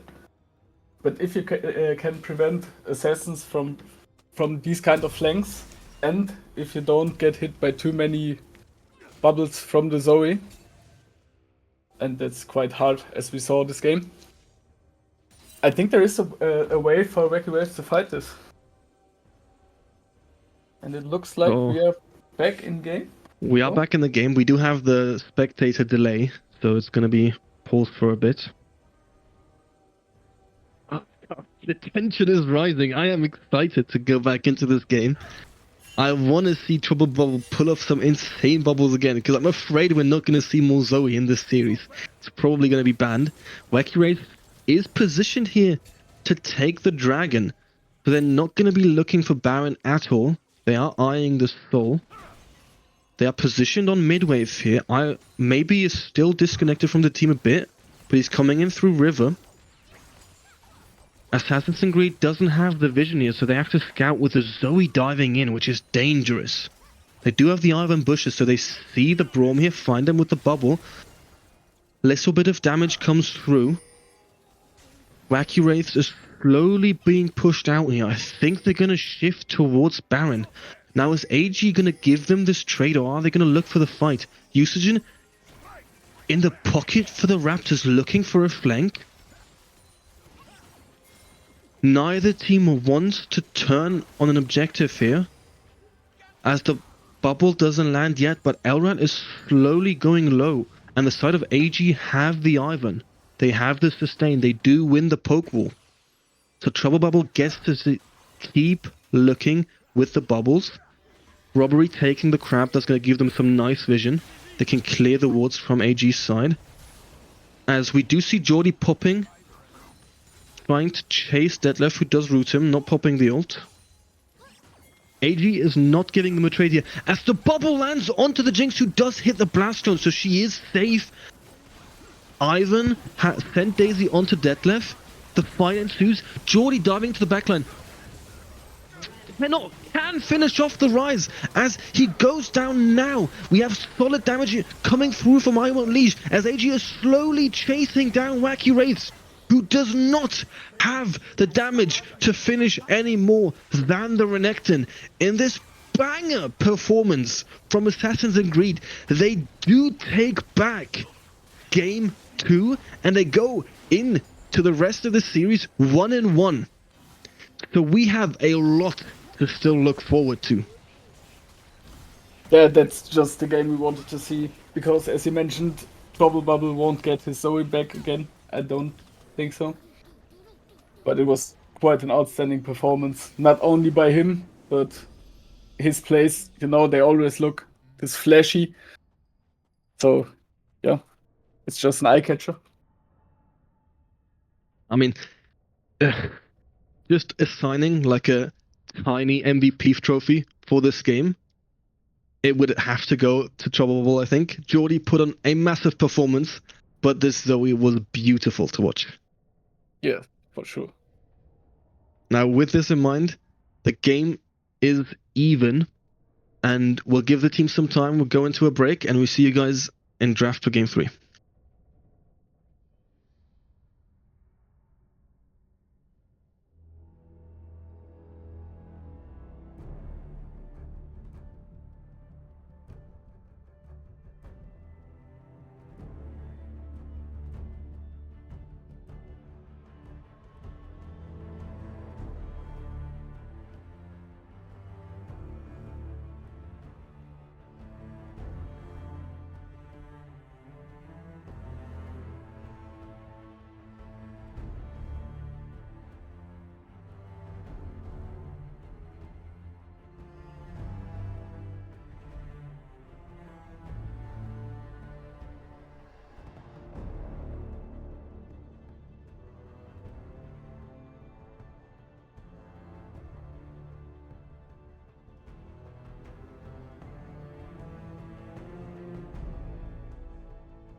Hello, everybody. We are back from our short break.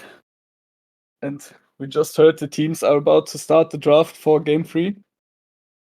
Yeah, and now we've got a series. Assassin's Creed were able to secure the win. We haven't mentioned this yet, but they did face each other already in the regular season. And Wacky Wraiths did take the series away confidently with a 2-0. AG is not letting down, though. Honestly, after Game 1, I thought the way Wacky Wraiths played it, they just, I don't know, are better prepared or just having the better day today. But Game 2 just turned the momentum around completely. Yeah. AG was not giving them the momentum. They were not backing down. We do see the Zoe ban coming through. So there's no more Zoe on the trouble bubble.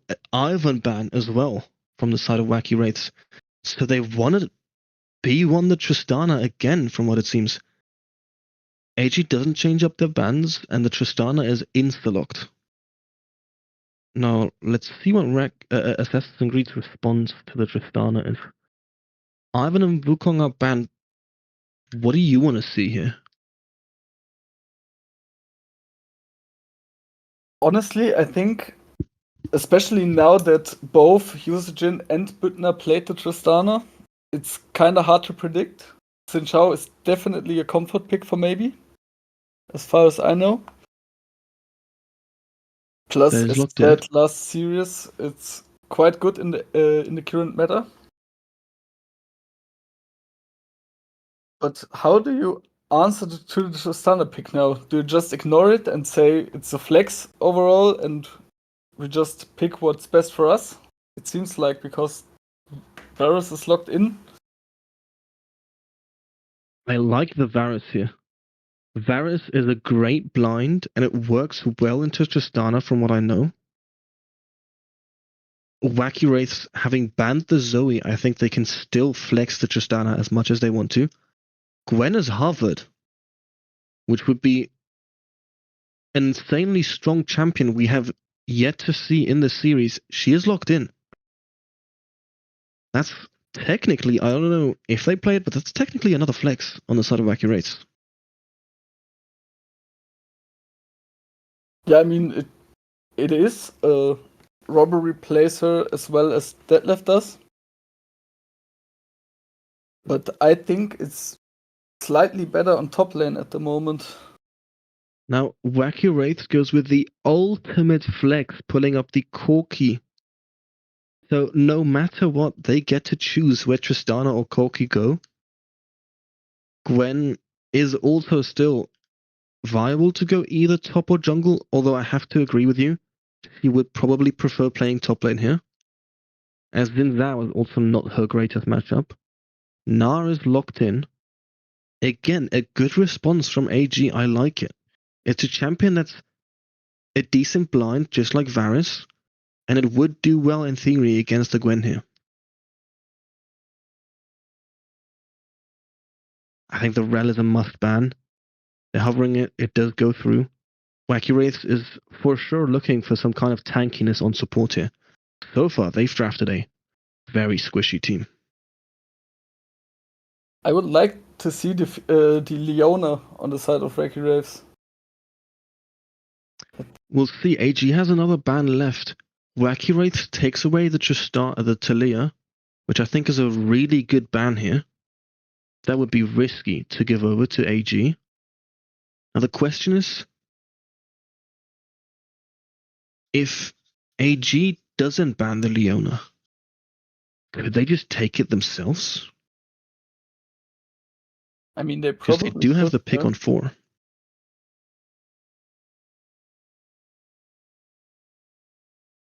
We do also see the Malphite ban coming through from AG, so they are expecting Gwen to still be able to be flexed, as it should. And AG needs to think here. This draft is still on a nice edge, and it's going to be decided, I think, on this 4 pick. AG lock-in? Way! So Hui is their response to the Tristana Corki double flex. I'm excited. I like Hui, but this is going to come down to how clean will Trouble Bubble execute this Hui into either lane. I mean, Hui is another Trouble Bubble classic. He plays the champ quite often, I think. I don't know if he does it at the moment. I like the Jarvan pick, to be honest. The Jarvan's really good here into two immobile carries, of course. So that is a mega pick. Where do you think the Tristana and Corki should go now that we see Varus and Hui locked in? AG does finish off the draft with, it's going to be a hook champ, it seems. They haven't decided if it's Naught or Blitzcrank. This could massively change the draft. I mean, Blitzcrank is a wild card. They do decide to go for the Nautilus, so I interrupt you.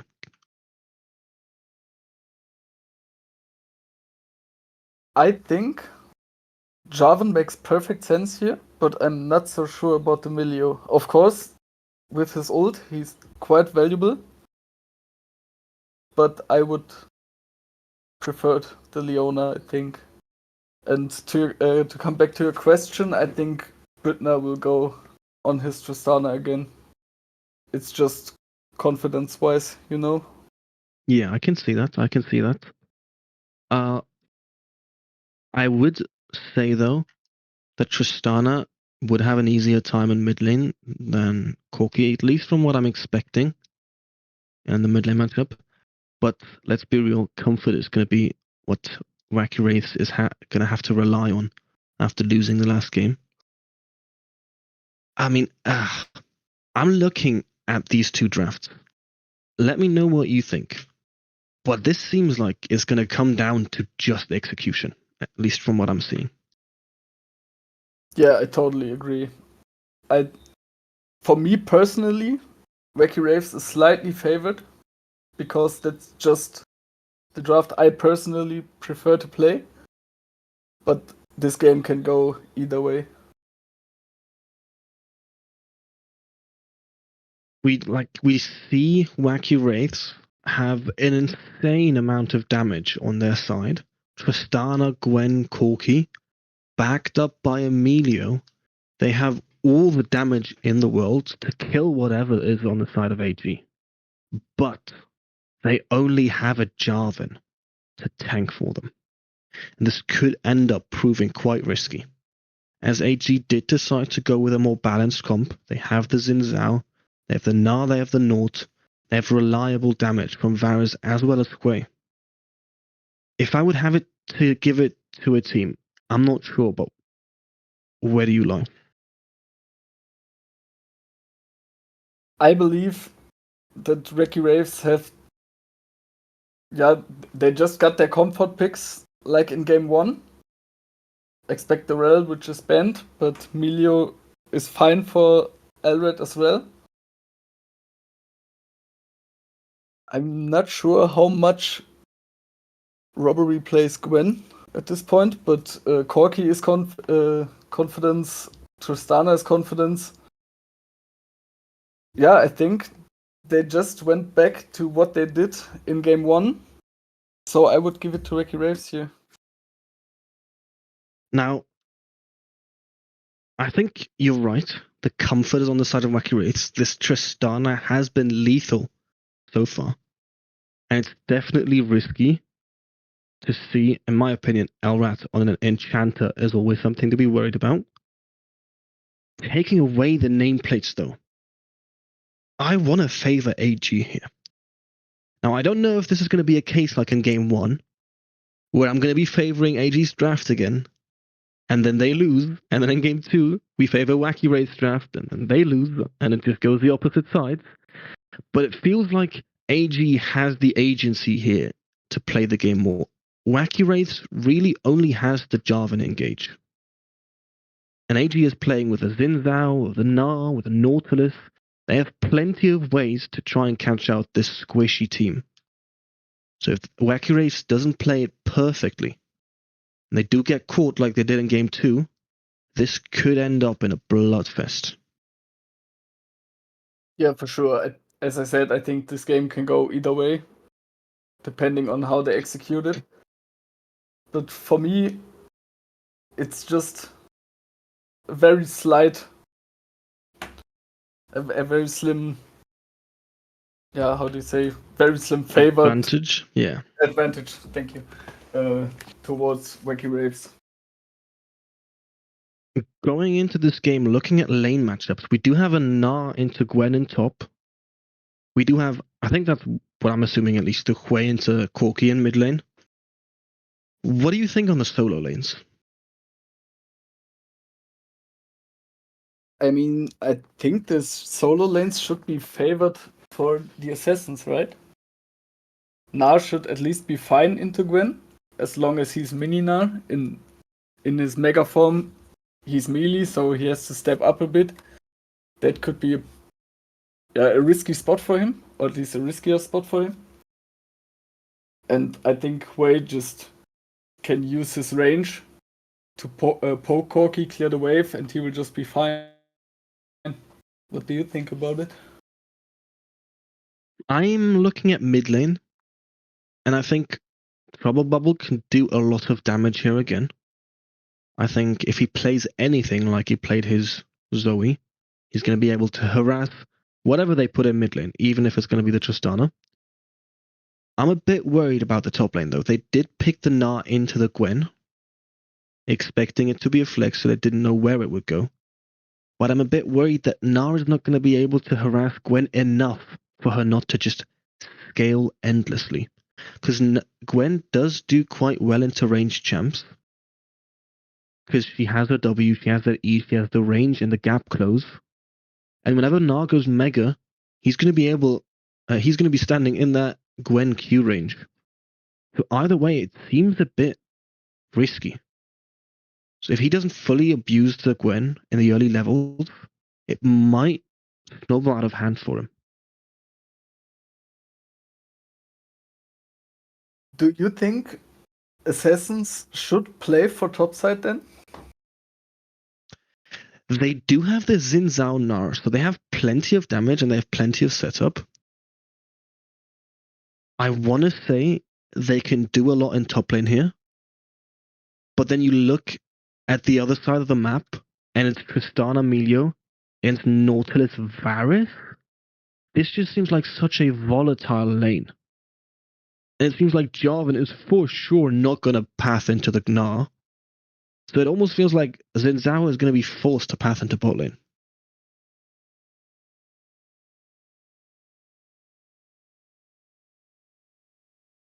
I mean, you're a jungler as well, right? If Yes. you were in Jarvan's or Xin Zhao's boots, how would you look at this game here? I will play for bot side on both sides, because just as you explained, for Jarvan it's just better to play for bot, and for Sin it's like necessary to play for them, because you have to cover them or they will just fall apart. But on the other hand, if you manage to find a window to gank top, especially on the side of Xin Zhao, you should commit to it. Yeah, it's gonna be. I'm looking at it similarly to game one, where I think this is gonna be another fighting fiesta. Both teams have the tools and have the champions to want to fight early, mid, and late. So I'm looking forward to some crazy skirmishes. Other than lane matchups, though, we've seen a shift from game one to game two, where in game one we said Wacky Wraiths was pulling off some great macro, and it seemed like that shifted to Assassin's Creed. Now, Assassin's Creed did win the last game, but do you think either team can pull off another macro masterclass in game 3? Or will it just ensue into chaos? I think both teams are capable of doing it. And I'm not sure if I can say this team or that team will do it better just on paper, you know? Right. You just see Yusujin being very mad that his dance was interrupted. They did set up, they did try and look for a catch on the mid laner there, but interrupting a dance battle is a breach of trust, and Assassin's Creed should take a hit to their honor here. We Yeah, I do see think it we in just- chat. Hui did get the mana flow banned, so some mid laners would say the game is already won. Yeah, my mid laner, for example. Right. If he gets double mana flow before the minion spawn, it's just game over. But I think that's just common sense for most mid laners. We see the Nautilus hook missing, and we have some solid damage coming into the Varus. Wacky Wraiths bot lane is playing very confidently. They are on their champions, and they know how to play this lane. We have both junglers pathing into bot side, so there's going to be plenty of action very soon.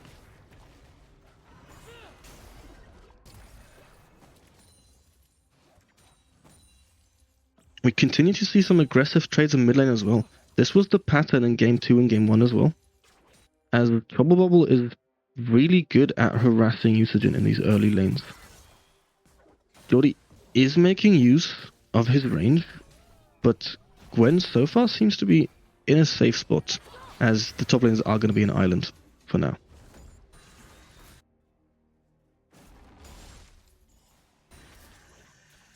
I'm honestly quite surprised that Jarvan didn't try to get anything in mid lane while pathing bot side. Because Hui without his flash is very vulnerable. Yeah, we do see both junglers deciding to full clear. Just go chill for the first 3.5 minutes. As AG has the pressure in the bot lane. They don't have a ward in the tri-bush yet, which might end up lethal for them. Jarvan's walking up, he's a bit faster than Xin Zhao here. He's in the tri-bush, but he does decide to go towards top crab, it seems. They don't want to contest bot crab. See some aggressive trades in bot lane, top lane I mean. The two guys on the island not getting along as Corki's going low on mana. Jarvan's making his way mid. Flash coming through from Yusujin to dodge and survive the Hui damage. Ooh, clean sidestep from Trouble Bubble. Does not get punished by robbery. Saves his flash as well. Now maybe is in bot lane. Finds a W onto Melia but doesn't take the engage. As the Corki now TP's back into mid lane, and Trouble Bubble is in an awkward position. Robbery is in a position to dive here. He has to reset. He doesn't have health or mana. Robbery doesn't find the knockup. He gets cancelled by the fear.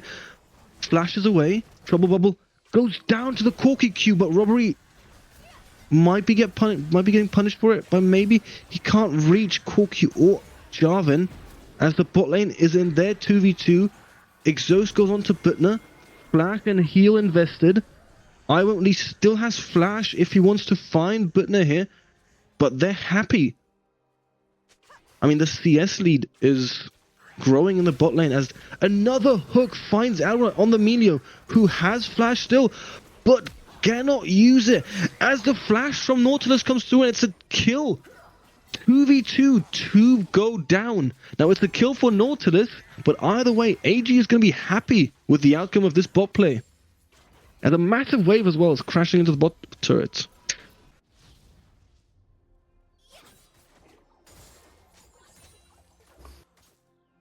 Yeah, also Robbery wasn't able first to get his reset and after that to try to hold the wave. Because maybe just found him in the bush. Charging his recall and just poked him down. Yeah, that play went perfect for the side of Assassins. They're really happy with the wave state. We do see Jordy jumping to a fully stacked wave. Detlef is low on mana. He does have maybe's backup though. flashing, flash to retaliate, misses the W. Can Detlef get away with his life here? Jordy misses the Q, and the Gwen survives, crucially, as both Delph and Maybe are here to help him push his wave, but the Gwen still has TP, so she should be perfectly fine.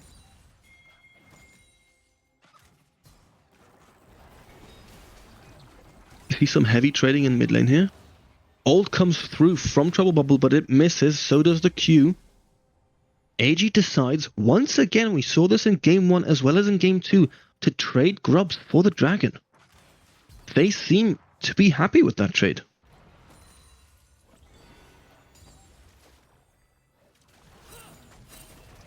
I mean, in Game 1, I would agree. But here, I think Wacky Wraiths scale very good.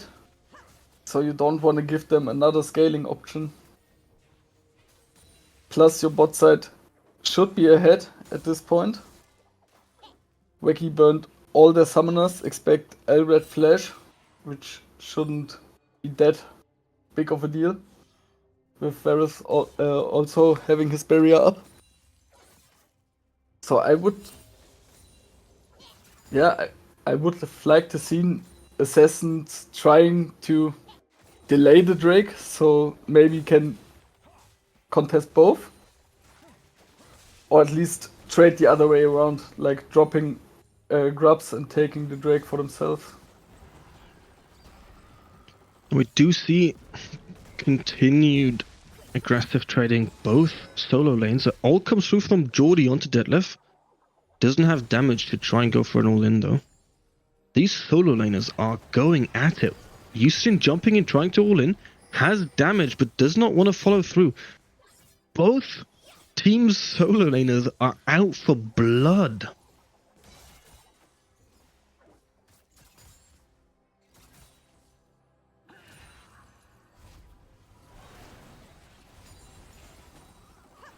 We have both supports making their way into the mid lane, helping their mid laners get a cheeky little reset, get these items they desperately need. I want to say, I don't know what you think, but I'm a bit worried about this top lane. Jordy has not been able to punish Detlef so far. They are even in CS. As much as the Gwen goes low in HP, she doesn't die, she doesn't really care. As the all-in comes through, the needles land onto the Gnar, the flash from Jordy comes through to survive. And kill pressure seems to be on the side of Gwen. Yeah, that's what we mentioned earlier. As long as you're mini Gnar, I think you're fine. Or at least when you have your ult. But once he gets Mega Gnar and doesn't have his ultimate up, he's just... Yeah, Gwen can literally just walk onto him and run him down. Now we see Jarvan positioned in the top side, decides not to go for the dive, as Jorzy doesn't have TP yet, so he wants to take this wave. They could have punished him here, but I don't think they expected him to stay in lane. Now that you mentioned TP, yeah. Do you think it's right to take Flash TP on Gwen? Because I often see either Ghost or Ignite. 100% a great thing to bring up. The thing on Gwen is, when you have Ghost, you kind of are expecting to run down the enemy team. You're expecting to have your team go in for you, and then you are just there to be the menace to clean up everything. And then Ghost really helps you with doing that. I think going Flash here is actually exactly the right choice, as they're more so a vulnerable team. As they only have the Jarvan and nothing else, and the last thing you want is for your Gwen to be picked, making just a small positioning mistake. So having Flash, getting that get out of jail free cards every now and then is going to be vital for them to not lose objectives or lose certain team fights. Okay, yeah, I can totally see this point. I was just like, you know, once you get the Gnar Flash and he's in his mega form, Ghost might just be the better choice for laning, in my opinion. Oh, for sure. Just run him down. But of course, teamfight-wise, it's the safe Now, route. we do see Butner jumping forward here.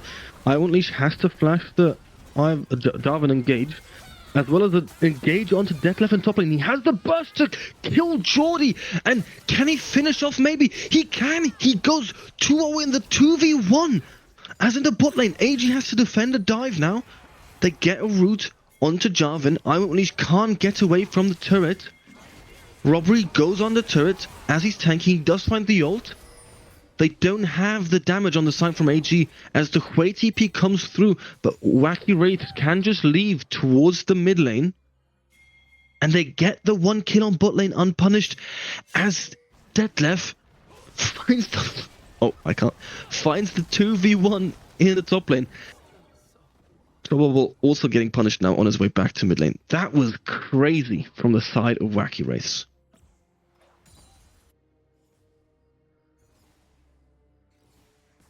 Yeah, I want to point out the play on top lane especially. Of course, the dive bot lane was clean. They played it out just as they should. But Detlef and his Gwen just looked very scary. Especially not having any items at all. Now he completed his Nashers.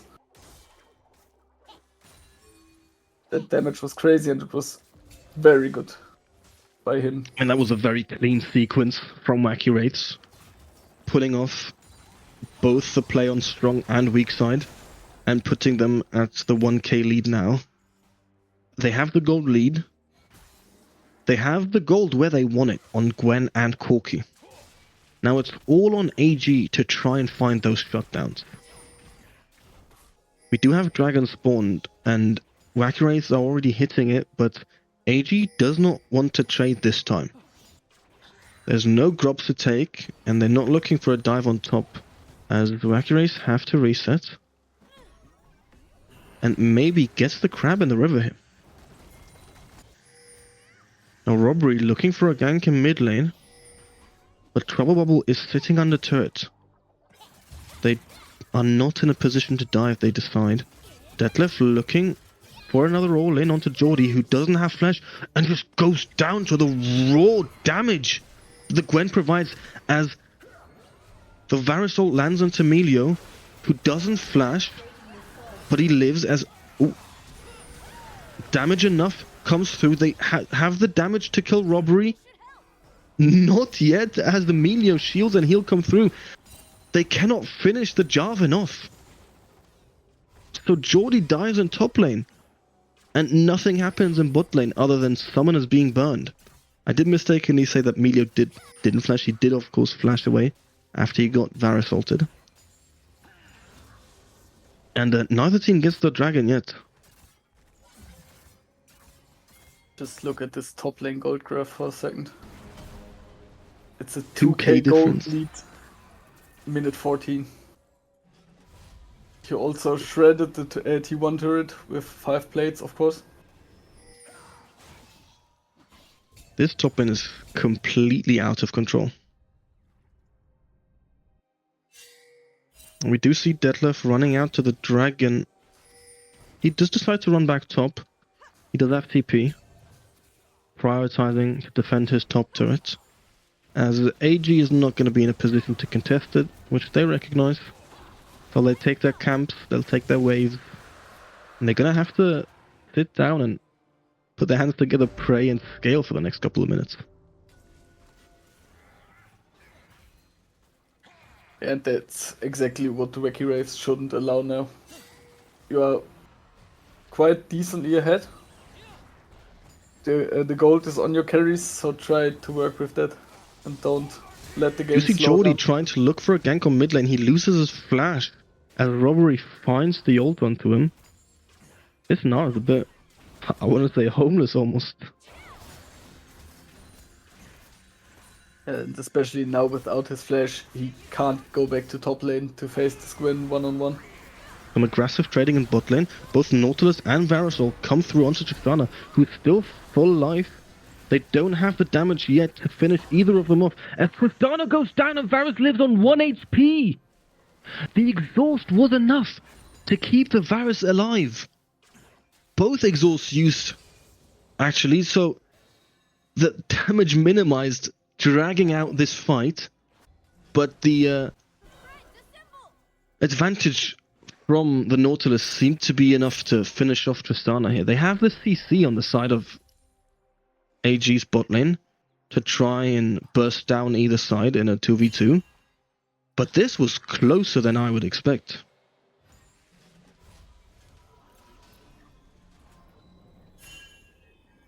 I mean, honestly, this fight was looking quite well for the side of Wacky Wraiths.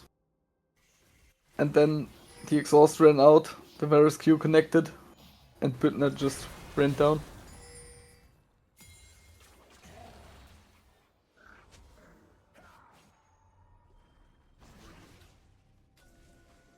Now we do have AG positioned out around the bot side right now. Geordie does get to farm minions, finally, as he is down 20 CS and 2 levels in the top lane. This gives Detlef plenty of time to try and snowball the game through bot lane now. We have 3 of Wacky Wraiths members lined up in the bot lane, finding the engage onto the Nautilus. Maybe is there, finding the damage onto the Jarvan, who does go down this time. Detlef is here though, and this Gwen is insanely fed as the Gnar joins them, but this Gwen has a Melio in her back. So shields and heals are plenty, and they don't have the damage to go through this HP bar. Yeah, this Gwen is fat as fuck, to be honest. Yeah, she is. He just went base and bought... Did he buy the Rabadons at once? I think he had sure. 1 large rod and then finished the Rebels. Which is still absolutely crazy, minute 18. We even see they decide to put Melio with Gwen now, which I think is a great decision. Tristana is very capable of solo laning inside lane. She doesn't need the support, and Gwen will be able to solo carry this game with having the Melio on her side. We see maybe engaging onto Usagin, who has to use his flash here. There's a slow chase coming from the side of Wacky Wraiths. They find the knock-up onto Delph. The ult comes through, but he does not survive. Wacky Wraiths finding the kill, and AG trying to retaliate with any form of damage they can. As the Herald is spawned, Gwen is approaching the turret. W is used. Tier 1 goes down, and Wacky Wraiths want more. They don't have the wave, but they have the Herald. Corki is rooted, but they don't have any damage to really punish him. They don't have any CC ults left either. Wacky Wraiths will go where they please, and they will take what they want, and Assassin's Creed is not in a position to retaliate. Yeah, also the third Drake for the side of Wacky Wraiths is coming up, and at this point I don't really see how you want to contest it. This Gwen is just the absolute unit at this point. I mean, I want to say AG has been playing really well, and so has Wacky Wraiths, but this is a one-man wonder. This entire game is just the Gwen to play on her own. She is completely taken a hold of the entire team of AG, who do not get to play the game anymore. Now they are trying to still look for the contest on this dragon, but it seems they recognize they are not allowed to. I mean, it's kind of similar to what happened last game with the Zoe. The only difference is Zoe decided to put the money on the Renekton, and Gwen is just like, okay, give me the money, I will do it myself. We do see Wacky Wraiths starting up the Atakan early now, just spawned, will be taken immediately. It is the GA Atakan, so I don't think AG will mind too much. They are trading it here for Gnar to get some gold and XP in the top lane as he gets the first turret for Assassin's Creed. Bubble Trouble might even be able to get mid turret here. They do have 6 scrubs, so gets turret aggro for some reason. They have decent DPS on those turrets, but no will make it in time to defend his turrets, and only top tier 1 goes down.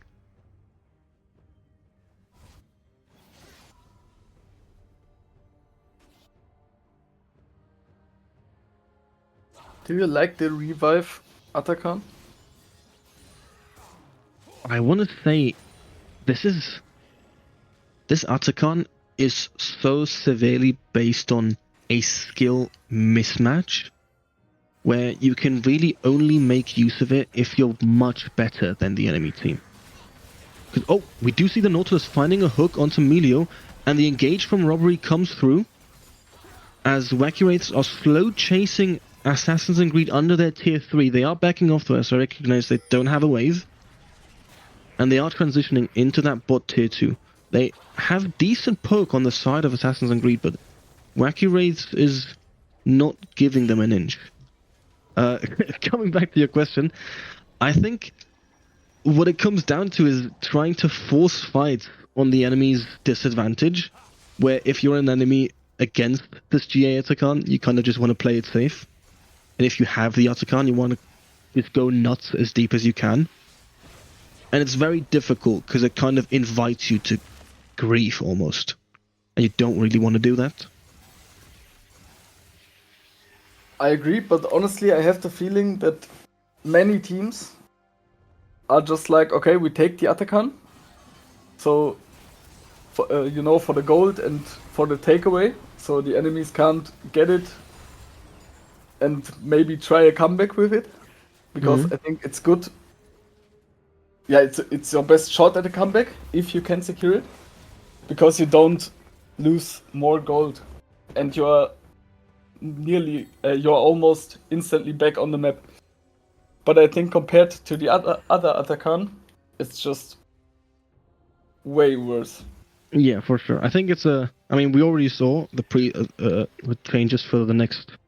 I don't know if they call it splits anymore, or just chapters or whatever. But for the next split, I'm gonna call it now. We do see a pause coming through. It appears to be some technical issues on the side of the jungle. But I think it's definitely the right decision from Riot to say that they're going to remove the GA for the Atakan. I feel like if you're a team that's ahead and that gets it, you kind of don't want to force stupid fights and give the enemy a chance to go in, but it's really incentivized if you have the Atakan. So it goes against what you want to do when you're able to take it. So it's a conflict of interest that doesn't really make too much sense to have it. And it's exactly as you said, you kind of just take it so the enemy can't. Yeah, I think it's just not really worth it, to be honest, especially compared to the Flower Atakan, which gives you a lot of XP and the buff for your next Drake or for and the soul. adaptive force as well. Yes. So, yeah, if you just go pound for pound with both Atakans, I think it's quite clear which one is the better one. Yeah, the roses are quite gold efficient. The lead you can get there is abnormal sometimes. I think AG is lucky that wasn't this Atakan this time. Otherwise, this Gwen would already be through the roof with her levels and items. Yeah, Now, I agree. for the side of AG, how do you think they could possibly pull this game back? Because of course, a game is never fully lost. I mean, your bot side isn't weak at this point. You have 2 kills on the Varus, some gold. But on the other hand, it's quite hard for Varus to fight a Gwen just because of her W. So you need to DC lock her and burst her fast enough so she can't just W and get out, which is hard, but it's possible, I think. Yeah, if I'm AG here, I'm looking for something just like in game 1, where I'm just looking and trying to bait Wacky Wraiths to make those mistakes, use their big cooldowns like the Gwen W, and then play on those cooldowns to really find the engagers. Because they have the tools, they have the Nautilus, they have the Gnar, they have the Xin Zhao, they have the go buttons to just force and engage if they ever find Wacky Wraiths to be out of position. We see the flash Q come through as Alrad reacts lightning fast, and support flashes are traded. So this is exactly what I'm looking for. I'm hoping AG tries and find Wacky Wraiths somewhat out of position, as The Jarvan finds I won't leash, but he does have flash still. Maybe doesn't want to invest his flash, so he ults away the robbery. Wacky Wraiths trying to use as many cooldowns of theirs on the ultimate cooldowns of theirs to burn away summoners of any kind on Assassin's Creed side, which will leave AG more and more open and more vulnerable.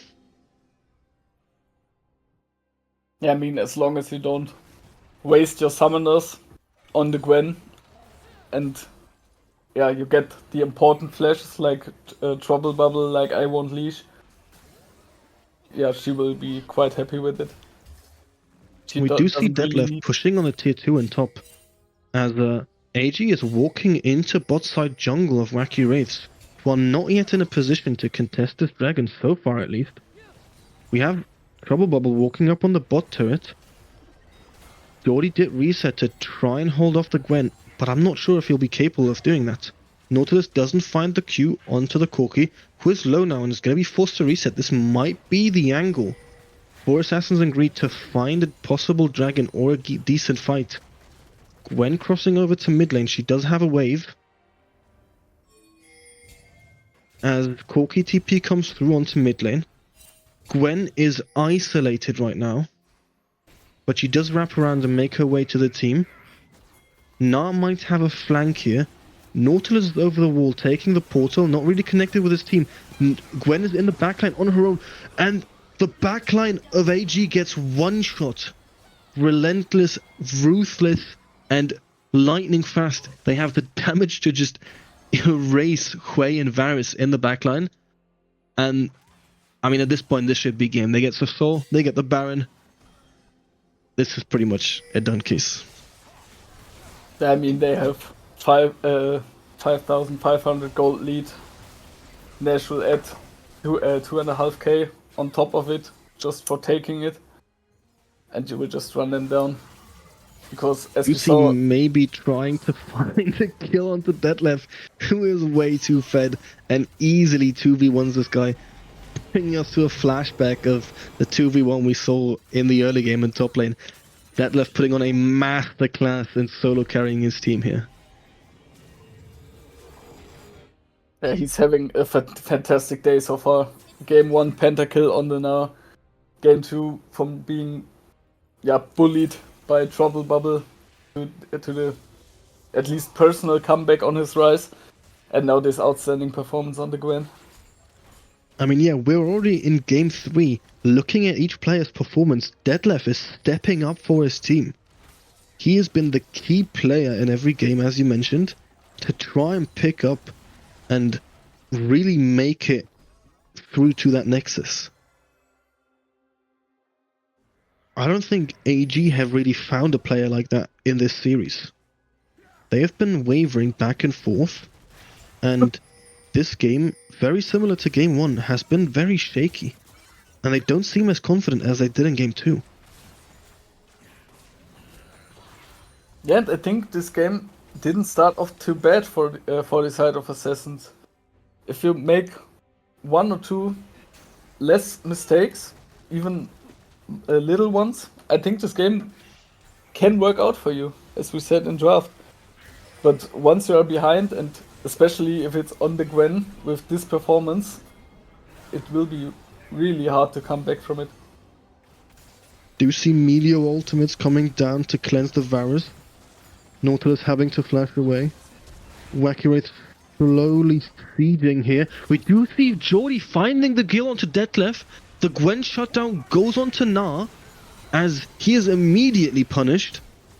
Maybe going low, not going down to robbery though, as Butner can finish off maybe the rest of the team. Wacky Wraiths decides not to chase any further, having traded only 2 for 1 yet. So far, I mean. With a massive shutdown though, going over to the Gnar. Now, they did get mid inhib, but this is kind of the best they could hope for on Assassin's Creed side. And they're not letting go of this game yet. I mean, it would be perfect for them if the shutdown lands on Varus, I think. Or maybe Hui. But at least it's not on the Nautilus, you know. So now can Yeah. now can take the gold and do something with it. Nautilus will just finish his item and be like, okay, Nautilus I'm will not. go full crit and solo carry his team with the IE. If this happens, I will do whatever you want. Orgasm I'm so, Monsters. I'm so down for this. Give me full Now, crit Nautilus.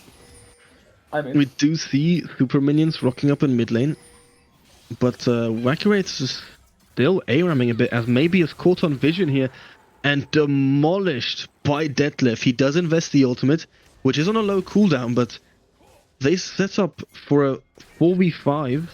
Elrond getting caught by the Varus ult. Butner is hitting free though on this Gnar, who doesn't have the damage to finish off the Tristana yet. AG is lacking the damage to kill these squishies through the Melio, as Wacky Wraiths is tearing through the ranks.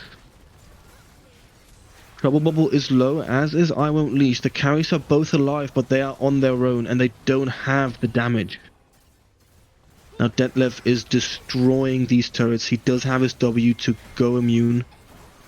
And game 3 goes to the side of Wacky Wraiths. Incredible performance from the side of the top laner. Yes, for sure. But I just want to mention in the last fight, Elred is doing everything he can to keep Butner alive, and all Butner does is just right click.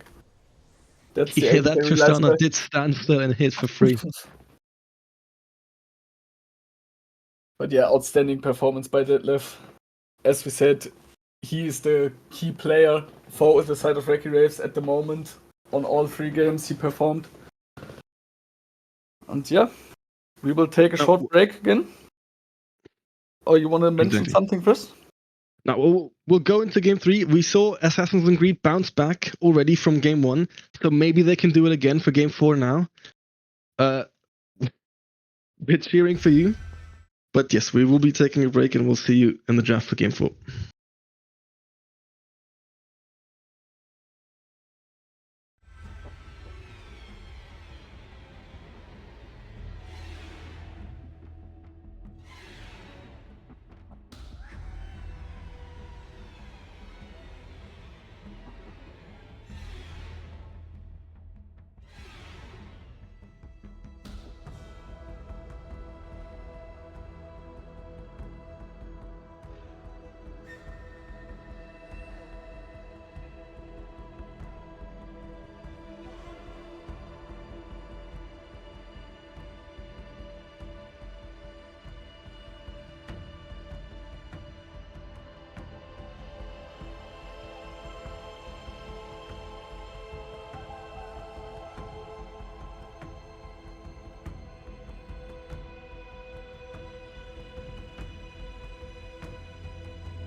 Welcome back, everyone.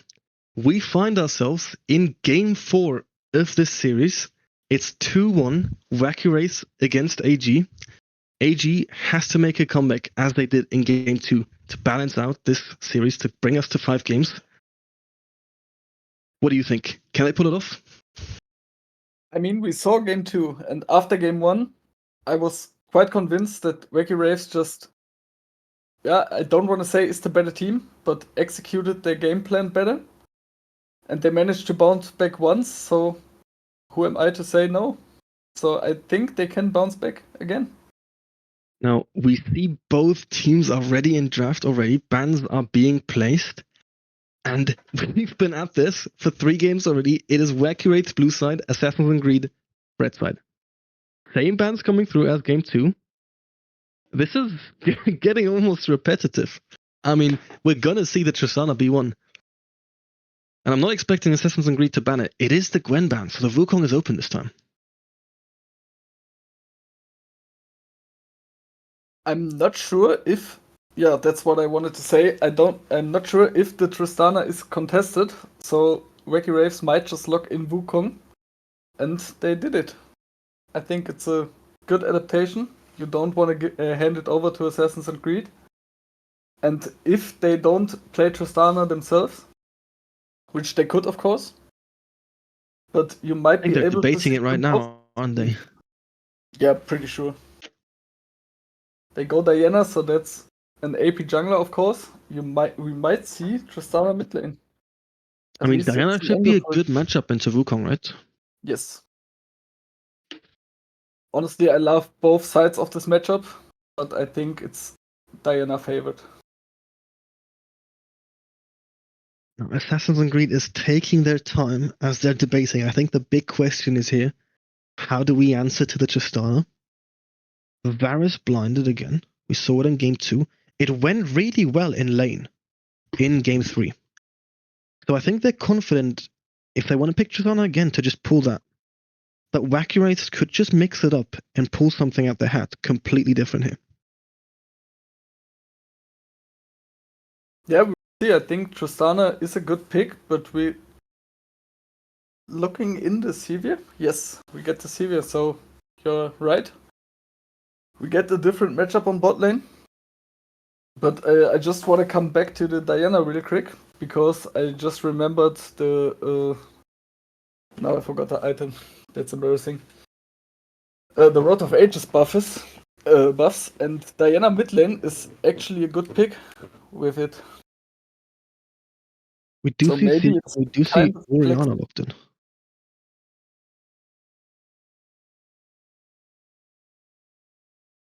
Galio hovered. I would like to see a Galio here. Galio Diana is always fun to watch. Yeah, we will, at this point, if the Galio is locked in, which is right now, we will just see another dive in comp from the side on the side of Assassins. You can just go all in with Diana ult and just use the Galio ult to follow up, and there is at least very little counterplay. Now, in my opinion, AG are forced to ban Melio here. They went for the Gnar ban on the 4, but if they don't ban Melio here, this could end up very risky. As, I mean, and we saw it before, Butner can go completely haywire, just crazy if you let him be and play with an enchanter. And the Sivir Varus matchup is quite the good matchup. So she just gets to chill, spell shield some, free wave clear, scale for free. And if she gets an enchanter here, she could take over this game on her own. Yuumi ban coming through. So Yuumi prioritized over the Melio. I mean, I'm quite happy with the Yuumi ban, because I don't want to see Yuumi in any games at all. Right. But I agree, the Melio is a valid option here. I would be worried for Melio, especially because you have a Varus on your side, so that Melio is going to be annoying every time you try and land it on a frontline target. As the Assassins and Greed is again taking their time with their 4 pick, They're going to blind the Aatrox, so they're holding the support pick. I like it. In general, I like it as well. But I think with the performances Detlef just had, I think I would personally be more confident to counterpick him rather than getting counterpicked. Now Detlef is hovering the Camille, and it is locked in. So we might see another masterclass in the top lane. This could be Jordy's redemption arc to pull it back in game 4. But this also gives, with Camille, another great tool to add on for just ball, what would we call it? Ball transportation tool, right? So Orianna has plenty of champions to put her E on so that the ultimates can land on Varus and on Diana. And we see the Soraka locked in for Elred on the side of Wacky Wraiths. What are your thoughts about it? Because I 100% see the Milio, but I think Soraka is quite okay. I am. Oh no! Oh, they're hovering Seraphine. I was gonna be so excited if the Blitzcrank was locked in. They're gonna settle for Seraphine. It is sad to see. I would have really. I think Blitzcrank could have been a game changer here, completely breaking apart the game. Now on the Soraka, I still stand by it. I think Melio would have been better. It would have been just as vulnerable to the Blitzcrank as the Soraka. But either way, it seems like they decided to pick Seraphine on AG's side anyways. I'm worried because Soraka obviously denies a lot of Varus's poke, which is going to be annoying. But Varus can just as well just go on hit. And I'm scared for the Soraka to just get one shot every time because he doesn't have the burst of survivability that Emilio would provide with shields and heal. He really only has that healing over time. Yeah, I also see the point that Milio is just a bit safer when it comes to Diana ganks. Because once Diana connects your Q, she will most likely use her E to get in, and you can just counter that with Milio, with your Q. Of course, you have a silence on Soraka, but that doesn't buy you space. So you will still be stuck with the Diana, and the stun isn't probably fast enough to lock her before she just walks out, E's again, and then uses her ult. I mean, I also want to say, Sivir only has one spell shield. There is so much going on the side of AG. They have the Diana ult, the Varus ult, the Galio engage, the Seraphine ult. They have plenty of tools to throw at Wacky Wraiths here. Now, Soraka can, and we know Elrad is more than capable of, trying to deny these engages whenever Galio dashes in or Diana maybe finds an engage, just silence them. But is that really going to be enough to hold off the entire army of abilities that Assassin's Creed is going to throw at them? I mean, even if you manage to stun the Diana, she can still ult, and if you don't buy enough space in that time, you will just be knocked back. And after that, you will have a Varus ult, you will have a Seraphine ult, and you will have a Galio ult to follow up. So even if you manage to lock the Diana, to spell shield one of the incoming ults, there's still so much more to come in your direction. I do want to say, Delph does have the opportunity here to take the game into his hands again. Camille, I think, is going to be a great pick.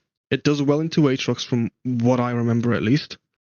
And she has the tools to try and one-shot this Varus every time. And she does have the Orianna in her back pocket. And Wukong and Sivir are solid follow-up. I am worried only if, this is the 4th game they're playing together against each other. If AG can take this game slowly, find the bigger fights instead of smaller skirmishes, if they do catch themselves the way they did in game 2, I think, in my opinion at least, they do have the advantageous draft here. I mean, I really want to believe in Assassins. And to be honest, if Wacky Wraiths had selected Emilio, I would give it to them. But at this point, I'm just so hyped about this game, and hopefully the next one, that I really want Assassins to win this. So I will go with Grapes Assassins. would be nice. It really would. Now, we do have nameplates on, obviously, right? And we do have stuff like the Robbery Wukong and the Butner Severe, right? Which are some feared champions on the side of Wacky Wraiths. How much do you think Assassin's Creed really has to fear them?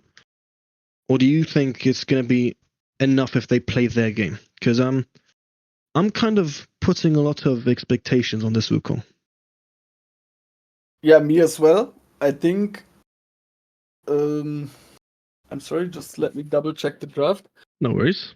I'm not sure if Detlef plays Camille a lot. I just checked his OPGG. He plays her a bit, but compared to that, he even has more games on Rise than on Camille. All right.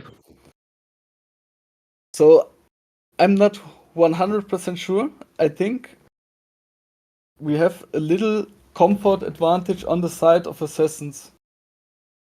Because Trouble Bubble plays Galio, even though he doesn't play it a lot. But when we scrimmed, he also played it, so he also knows the team play aspect with this champ. Mm-hmm. Because if you only spam solo queue, that's good. You will get better mechanically. But there are some situations that you can't practice in solo queue, especially on a champ like Galio. Varus is comfort, for sure. Diana is kinda comfort as well. Yeah, but on the other hand, you have Wacky Wraiths with Wukong, Orianna. We already saw these picks in this series, so we know they can play it and what they're capable of.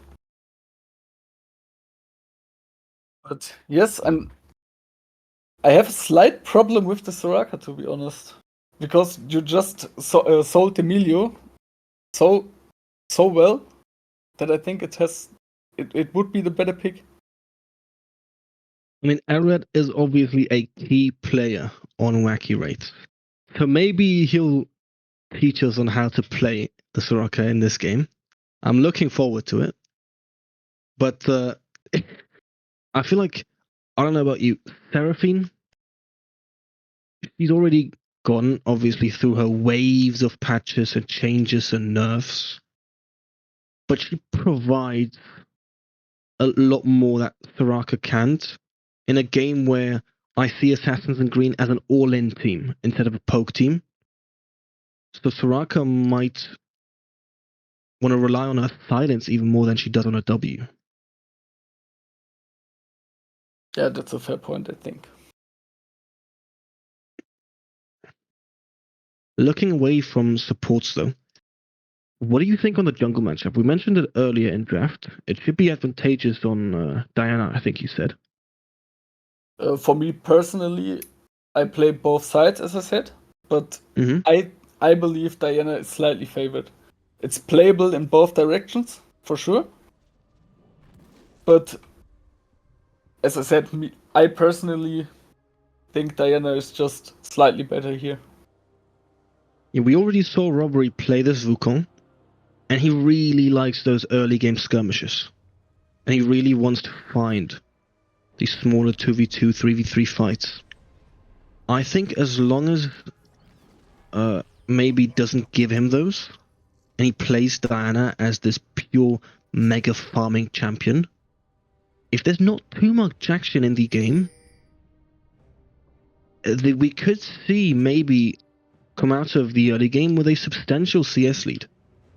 But, of course, and we've seen Robbery pull this off, if he's confident in engaging on certain fights, finding these skirmishes and baiting AG into these fights, then this could end up very disadvantageous for the side of AG.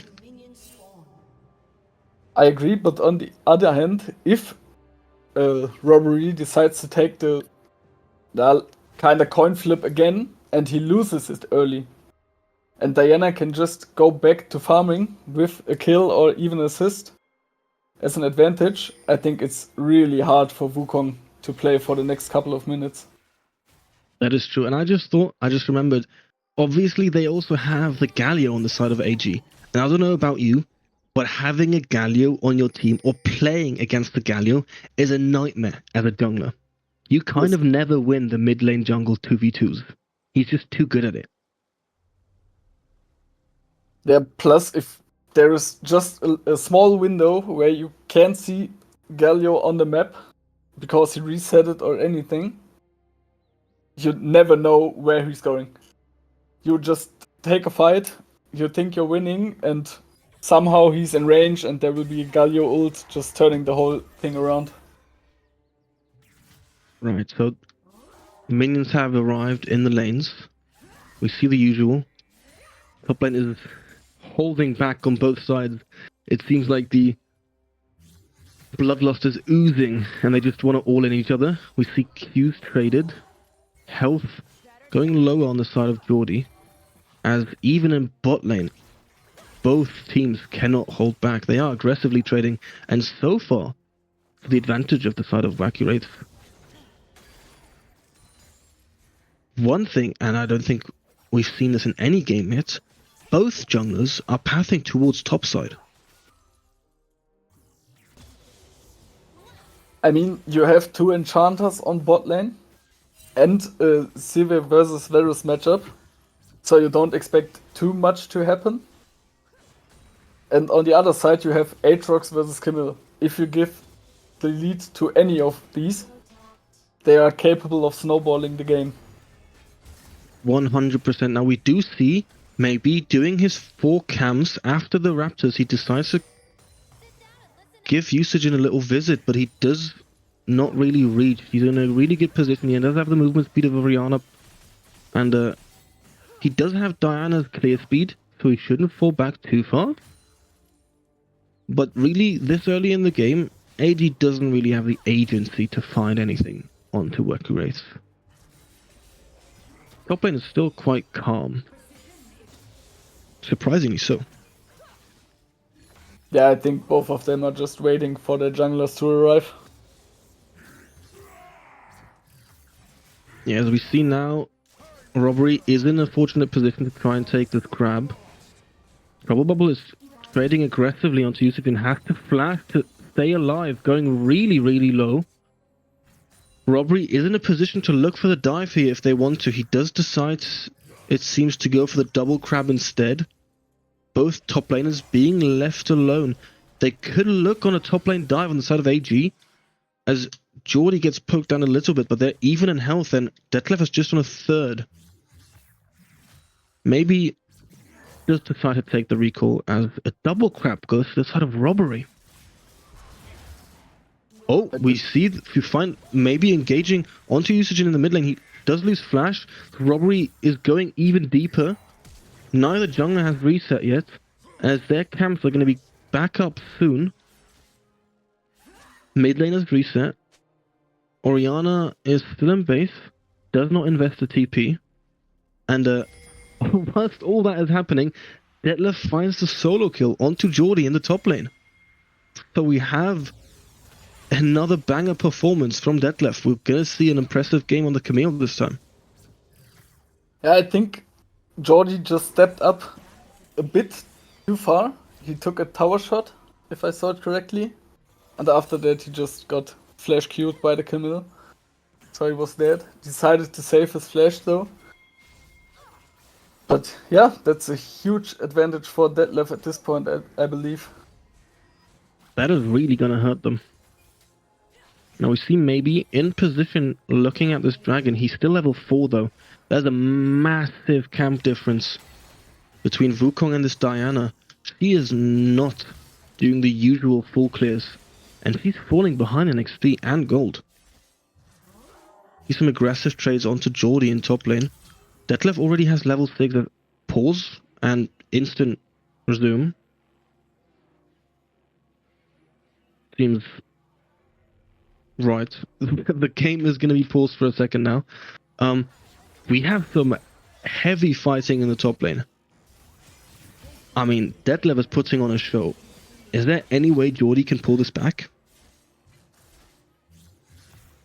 Honestly, isn't it like whoever gets steel plates first is winning for some time in this lane? I wouldn't know too much, but it seems neither of them have steel plates, right? No, both Jordy decided. is all hitting Detlef just as we speak, and he gets away with his life. On 1 HP, unlucky for Jordy, who is going to take the CS lead for now, I guess. By the way, I just took a look at the chat. Shout out to Benerex. I believe you said it's your top laner, right? Yeah. He mentioned that Orianna is playing Conqueror. What are your You thoughts see the about that? Conqueror Orianna getting engaged on a kill goes over to Trouble Bubble on the Galio. What do you think on your Conqueror Orianna? I'm not a huge fan of it, honestly. I'm not an expert for mid lane matchups, but I think Conqueror isn't the best option you have. Or do you think The only mage I've ever played with Conqueror was Talia. And that worked, and it maybe would have even worked into a team like this. But Orianna is such a burst-reliant champion. She wants to Q, W, ult, and one-shot. And that's it. She doesn't really provide that DPS. See Detlef finding the stun onto Jordy, but it's just a short trade. Yeah, but look at his damage output with just Sheen. He's so happy in his lane right now. He is a massive spike on the Camille here. Jordy does not let go though. He's still trading aggressively. He's not going to back down. As we see AG slow pushing in bot lane, possibly setting up for a bot dive. If Diana does her Gromp, she could look for an angle. She does have level 6 and she does have the ultimate. And there's no ultimate crucially on Soraka yet. So if they wanted to look for a dive, the time is now. Looks like Diana will be pathing towards topside though. Yeah, also Wukong is bot side now, so dive will be hard to execute. I don't know if they have any vision on him, but they shouldn't. Bubble Bubble on his ganks in top lane again. The root lands, the knockups land on the Qs of AG. Jordy does not have the damage though to get Detlef low enough. They could possibly look for a dive. The Q2 lands the W. The Q3 gets dodged by the ult and Soraka comes through with the Galio landing. The W misses, but the Q finishes him off. That's another kill going over to the side of AG, and it lands on Trouble Bubble as we are fighting in the bot lane again. Alrat going low. I Won't Leash doesn't have the health, but Butner doesn't have the mana. We are fighting all over the map. That's another Q, doesn't land on Elrat. Butner still low on mana. Neither side has the ultimates, but Wacky Wraiths has all of their sums, and I Won't Leash lost his barrier already. Now Wukong is looking for the dive. He's rocking up from behind. He takes turret aggro. Flash comes through. The charm comes through. It's not going to be enough to kill Robbery as the heal from Elrat saves the Wukong. And they go unpunished on this dive. Maybe coming in. Maybe getting a kill or two. He does have the ult. He decides not to engage. It is scary. And it's not worth it maybe giving another kill. I understand it. But this is evening out the game. We are, for the first time in this whole series, at 10 minutes. And the game is perfectly even.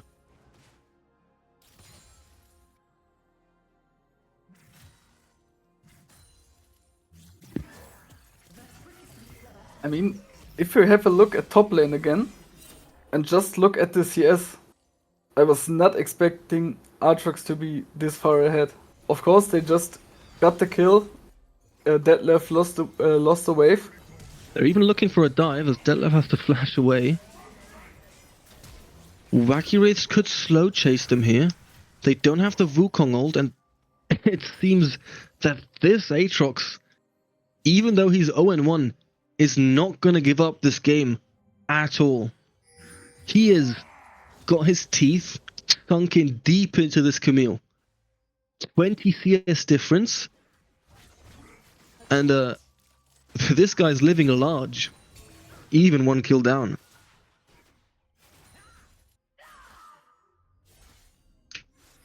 We do see the goal right now. What do you think? I'm a bit surprised that Aatrox is dead even, because the way this lane was going, I thought Camille could do more with the lead she had. But the rest of the map is kinda as we expected, right? Maybe is looking for Detlef here again, so there's a lot of action around top side. The ult comes through. He doesn't have to jump. The ultimate, Soraka is here to heal her to full HP! They can't finish off the Camille! As Diana has to flash out, Jordy doesn't flash. As he just goes down. Elrat providing incredible support. I Won't Leash lands the ult though. This is going to be the end of Elrat here. The charm landing onto Robbery. They don't have the damage to finish him off. They do the Galio. This is a 3-4-0 Trouble Bubble on the Galio now. He is racking up the gold on this mid lane tank. AG going out of this altercation, taking plates and more kills. Trouble Bubble possibly looking for a dive. Does miss the Q, sadly. Detlef finding the kill back. Punished for the mechanics. And that's a very big shutdown for Detlef. I will least even chasing on a turret. Do we find another kill? We do not. But it was actually close.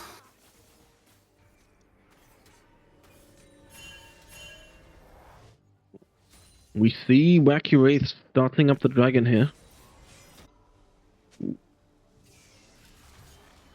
And Jordy getting cancelled because he's on a ward. So, as much as we just went through a mountain of chaos that seems to have resulted in no advantage whatsoever, Wacky Wraiths does end up with the first dragon and the first turret now, as AG is bleeding tempo slightly. That's the Galio coming on bot lane. Doesn't land on anyone. Elrat has to flash away, as the Galio is not fast enough to chase the Wukong. But Slow comes down onto Butner, who doesn't have flash. They find the ult. Soraka goes down. Robbery is low. There's 2 TPs coming in onto the top of AG. Who do they have the damage to burst them here? Detlef going low. Cannot be finished off. I Won't Leash can join them. This is their opportunity to take back the turret in bot lane that they almost just lost, which would be securing first turret to the side of AG as the Varus ult lands onto Orianna, gets caught, rooted. They can keep going on to Butner, who's very low now. Robbery trying to save his ADC, finds an engage onto Delph, can't finish him off. Maybe goes in deep. Does he have the damage to finish him off? He's tanking the turret. Dies to Sivir. Now AG is no longer in a position to keep going on that turret. Elrat crucially again providing a massive amount of healing, saving his teammates. Yeah, this game just goes on as the whole series started. It's just a fiesta from minute 1. We're seeing a lot of kills. It's actually, yeah, almost dead even in gold. Of course you have 4 kills on the Galio, which isn't perfect, but it's good. But yeah, this game is just, this whole series is just a mess, to be honest. I mean, you can't hear it. I have the biggest grin on my face right now. This is exactly what we came to see here. Robbery trying to find a kill onto Delph, who does not die. He does have the heal to save him here. As Butner and Elrond are trying to go for the 2v3, as AG goes really low, they find the kill onto Seraphine, they don't find the kill onto Varus, who survives, and maybe he's chasing Elrond. Usagen gives him the ultimate, Elrat going low, but not low enough to die. So a 2-for-1, 2-for-2 if you count the Wukong. We keep trading kills, and we keep going even. I mean, that's just what we were talking about. You get a kill, you secure it. After that, one of your teammates dies. Then the next one dies randomly. And after that, you decide, okay, it's a 2-for-1 now. We can't play like that. I will go in and die as well. So it's a 2-for-2. I mean, at this point, this game is probably the best out of all what we've seen today, at least the most entertaining. We do see Elrat make another visit in top lane. Jordy is in the cage, can't really damage through Soraka heals, does go down to the Camille. I don't want to be biased, of course, but I would love to see another game 5 here. So, Yes, for sure. finds CC onto Butner, doesn't have any follow-up though, so decides to disengage. As slightly the gold starts to shift to the side of Wacky Wraiths, but it's not that big of a lead. The teams are pretty even at the moment. It's a 1k gold lead, which is okay, but it's not unplayable at this point. And I also want to point out this, if I remember correctly, and correct me if I'm wrong, but this might be the first game we see today which doesn't have this solo carry in the early game. Yes. I mean, if these teams give us a room to breathe, we can also take a look at who even has this gold, because it's not evenly distributed on both sides. There is a massive gold lead in the top lane. Detlef putting on another masterclass. Has a 1.3k gold lead. We do see Trouble Bubble engaging onto Elrat. Not enough follow-up though, as the I Won't Leash ult goes wide. Galio ulting out, but does not have enough damage to finish them off. Flashes away from the Seraphine ult. This is a chaos. Geordie flanks. AG seems to look for more. They want to dive.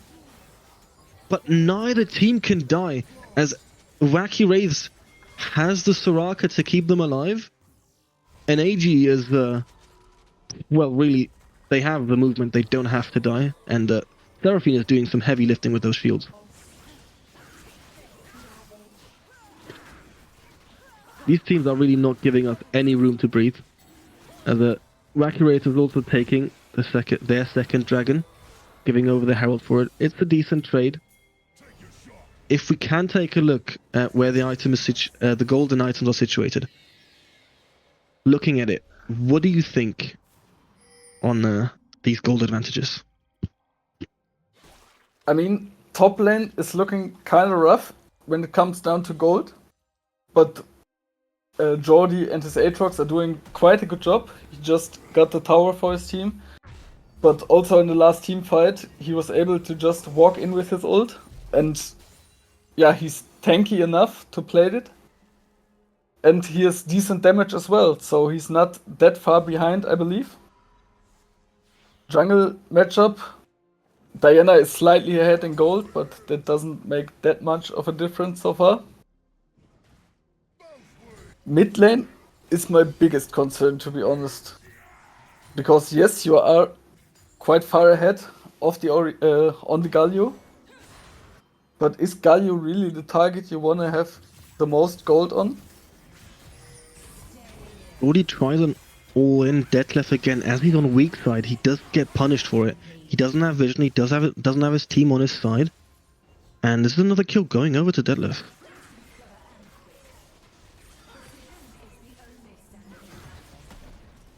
Now, top tier 1 gets taken. AG will try and trade it for the bot tier 1. They have the Herald. They find the ult onto the Orianna, who has to use Flash. Maybe can follow up though. He does have the Soraka ult coming through to save Usagen. He dies again! Maybe does find the kill with the Flash. Detlef did TP down though, and he has the damage to take down this Trouble Bubble on Galio. Now Galio is tanky. He has the gold, he has the health. I Won't Leash and Delph are here to save him, as Wacky Wraiths cannot keep chasing them. Atakan, at the same time, has spawned now in the top side.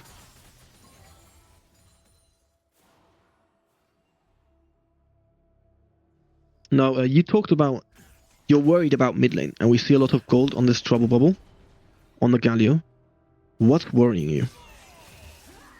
God damn it. We do see Detlef engaging onto I Won't Leash. You has to flash away again. Robbery trying to find an engage who doesn't have ult.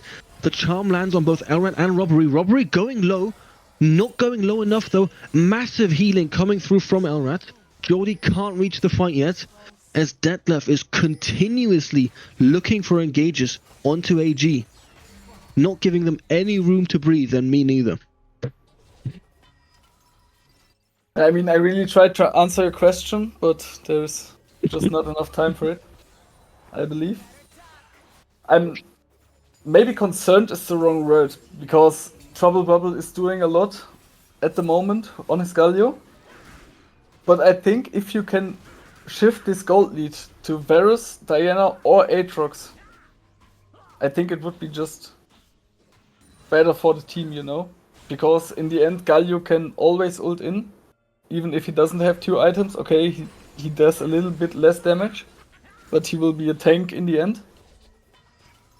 But if you give the items to your actual carries, they might be able to just, to just take control of the team fight entirely. Now, Galio is the one with all the gold here on AG. What do you think about the way he invested it? His items? I'm not sure about it, to be honest. I think Rod of Ages is decent. It just got buffed. It's a very good item. It's probably really gold efficient now. But I believe it would be better to just go tank after that. Because your team has a lot of damage. You also have the Seraphine support who deals a lot of damage later on. Now we will just watch the dive. We find another dive. Maybe does miss his Q, but Usagen doesn't have much to hold on to try and survive. They decide not to follow through, as maybe is going low. He does get healed up by Seraphine slightly. The Atakan goes over to Wacky Wraiths, which is a massive boost in XP and adaptive force. Camille now sieging in top. AD decides not to continue their adventure in bot lane. They are in a position to take the Drake now, which spawns in 10 seconds. We see Trouble Bubble resetting, but he does have the TP. Geordie has to match Detlef in top lane. They are in a feud. I Won't Leash maybe getting caught here by Robbery. He is hitting, and he's on the on-hit Varus this time, not the poke one. Now Detlef gets some decent damage onto Geordie, who goes low. He can go back to base to heal up, as Wacky Wraiths is in an awkward position to try and contest the dragon, so they decide to go for the mid turret, as they are hitting mid tier 2 now and top tier 1. AG gets this dragon, but at the cost of 3 turrets. Now Geordie trying to get some damage onto Detlef, who can just walk away.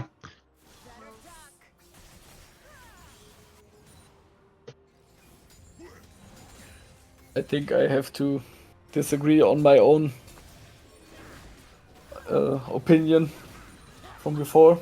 I think Detlef is doing a hell of a job again. This guy just can't lose today.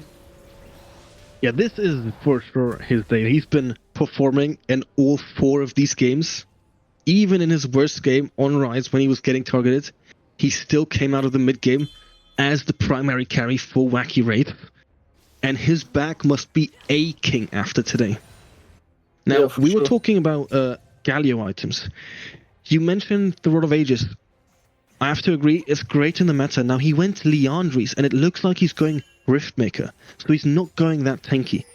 How do you think that's going to affect their team fighting? Because they're fighting a lot, obviously. I mean, if you are able to one-shot the enemies with the damage Galio is providing, that's good. But I don't think you are. Because they have we will just wait for the fight. We see some ultimates being thrown out from the side of AG. Both missed though, as Robbery finds an engage with the Wukong ult. He does go low. Massive charm coming through from Delph, as Maybe goes down on the Diana, as Jordy makes his way into the backline, but they can't get through the L-Rat heals. The Soraka is too big and Butner is free hitting. They don't have the damage, and their anti-heal is not enough to deny this Soraka. Anything I said about her in the draft seems to be completely wrong. They cannot get Wacky Wraith below half HP. Well, now we have a pause, so maybe we can just finish our topics we started. This might take half an hour or something, I don't know. We had many things we wanted to discuss, but never got to the points. Yeah, as I said, I believe if the Galio damage helps you to one-shot the enemies, that's good. That will win you the fights. But as we saw last fight, you have the Soraka, and you can't do anything about it. So, if you can't one-shot them, at least be the tank they need to get the damage of the carries out, you know? Yeah. No, I don't see a lack of damage on the side of AG. They have so much damage with the Aatrox, with the Diana, with the Varus. They didn't really need any more damage. If this was an unkillable Galio, allowing this on-hit Varus to hit, allowing this Aatrox to dive deep into multiple people, I think that would have benefited them a lot more than the damage that Galio now provides. Now we do see Wacky Wraiths on this Baron.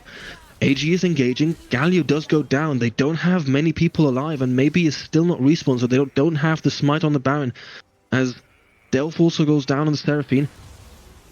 We are on the pause, freeze, classic, as it continues. The Baron goes over, Detlef looking, but deciding not to try and grief his team. He gets rooted, there's some solid damage coming onto Detlef, dashes over the wall and does get healed up by Elrat. Jordy wants to chase, but doesn't have the vision, so decides to back off.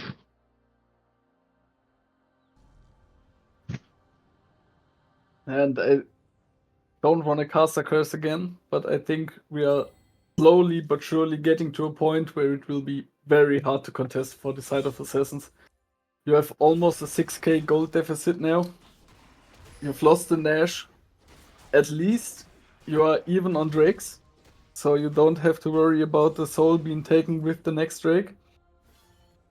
But yeah, that's honestly the only positive thing I see for Assassin's Creed at the moment. I am really worried. They only have anti-heal on the Seraphine, who does get engaged on here by the Wukong, goes incredibly low but does not die. TP comes through from the Camille, Root lands, Mega Charm only connects to one person, Camille goes down, Detlef is dead here, Galio connecting, followed up, enough knockups, but they can't burst through yet. AG is still hitting. They are chasing this. They are trying to get through the Soraka heals. As Soraka goes down, Robbery is still alive, hitting. Delph is left alone on the Seraphine as Robbery and Butner make it out alive. Butner crucially dealing massive amount of damage on this Sevier, having an insane amount of DPS. This could possibly be game. There's another 25 seconds on a respawn, 15 on Diana. They have Baron, and they have 4 grubs. Yeah, but it looks like they just go for double inhib, play it safe. I think it's okay. I agree, you probably could have ended, but in the end, better safe than sorry. They are in a game 4, there is no need to risk it. Yes. But honestly, I want to talk about the Detlef TP. We just praised him to the moon, and then he just TPs into 5 enemies without, well, it at least seemed like without anyone of his team being prepared for it. So yeah, that's a massive shutdown, but in the end, Robbery and Butner managed to turn the fight around, score the ace, so for the moment it's fine. AG really did their best. They executed a fight in an extreme disadvantage, and they got out with I mean, I would call it still better than what it could have gone, right? Like, they traded some kills, they got some gold. If you look at the Varus, he's closing in on those 3 items. There's going to be a crucial power spike. Galio finally reached that Riftmaker, which hopefully is going to help him use his gold as he intended to. And maybe if AG can close up these 3 item power spikes, they can still contest this as Wacky Wraiths here. Now, they still only have anti-heal on the Seraphine, which is worrying me so much, as Elrat is doing heavy lifting to the moon. The healing coming from Soraka this game has been insane.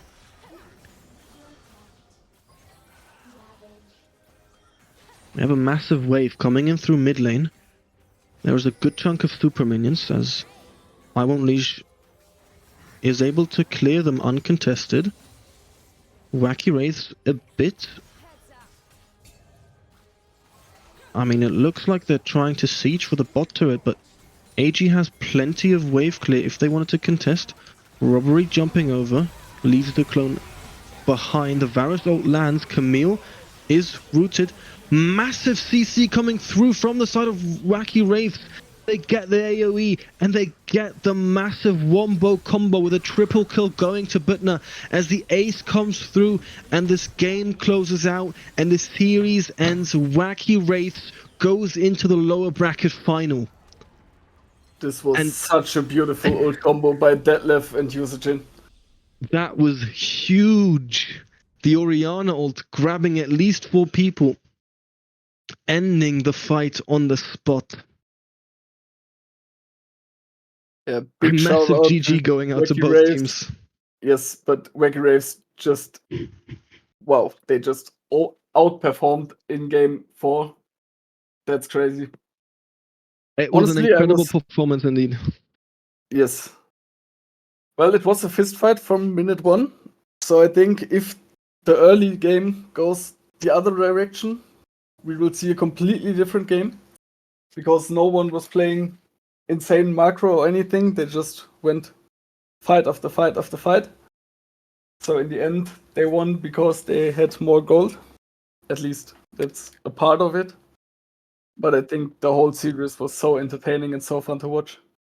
Yes, 100%. This must have been one of the best series I've watched in a while. This was entertaining every single game.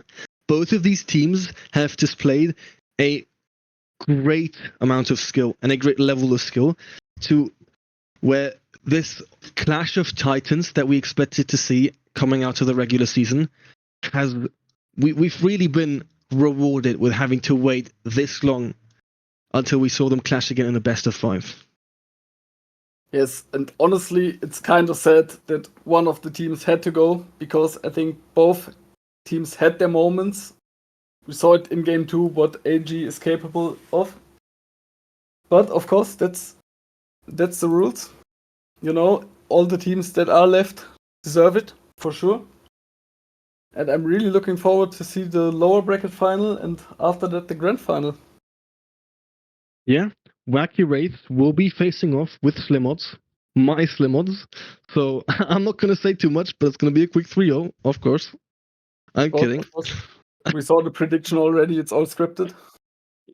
I mean, Linus did say, I mean, he's been surprisingly accurate with what he said so far in the initial predictions video. Getting back to this series, though, maybe you want to go first in nominating an MVP? For me, it has to be Detlef.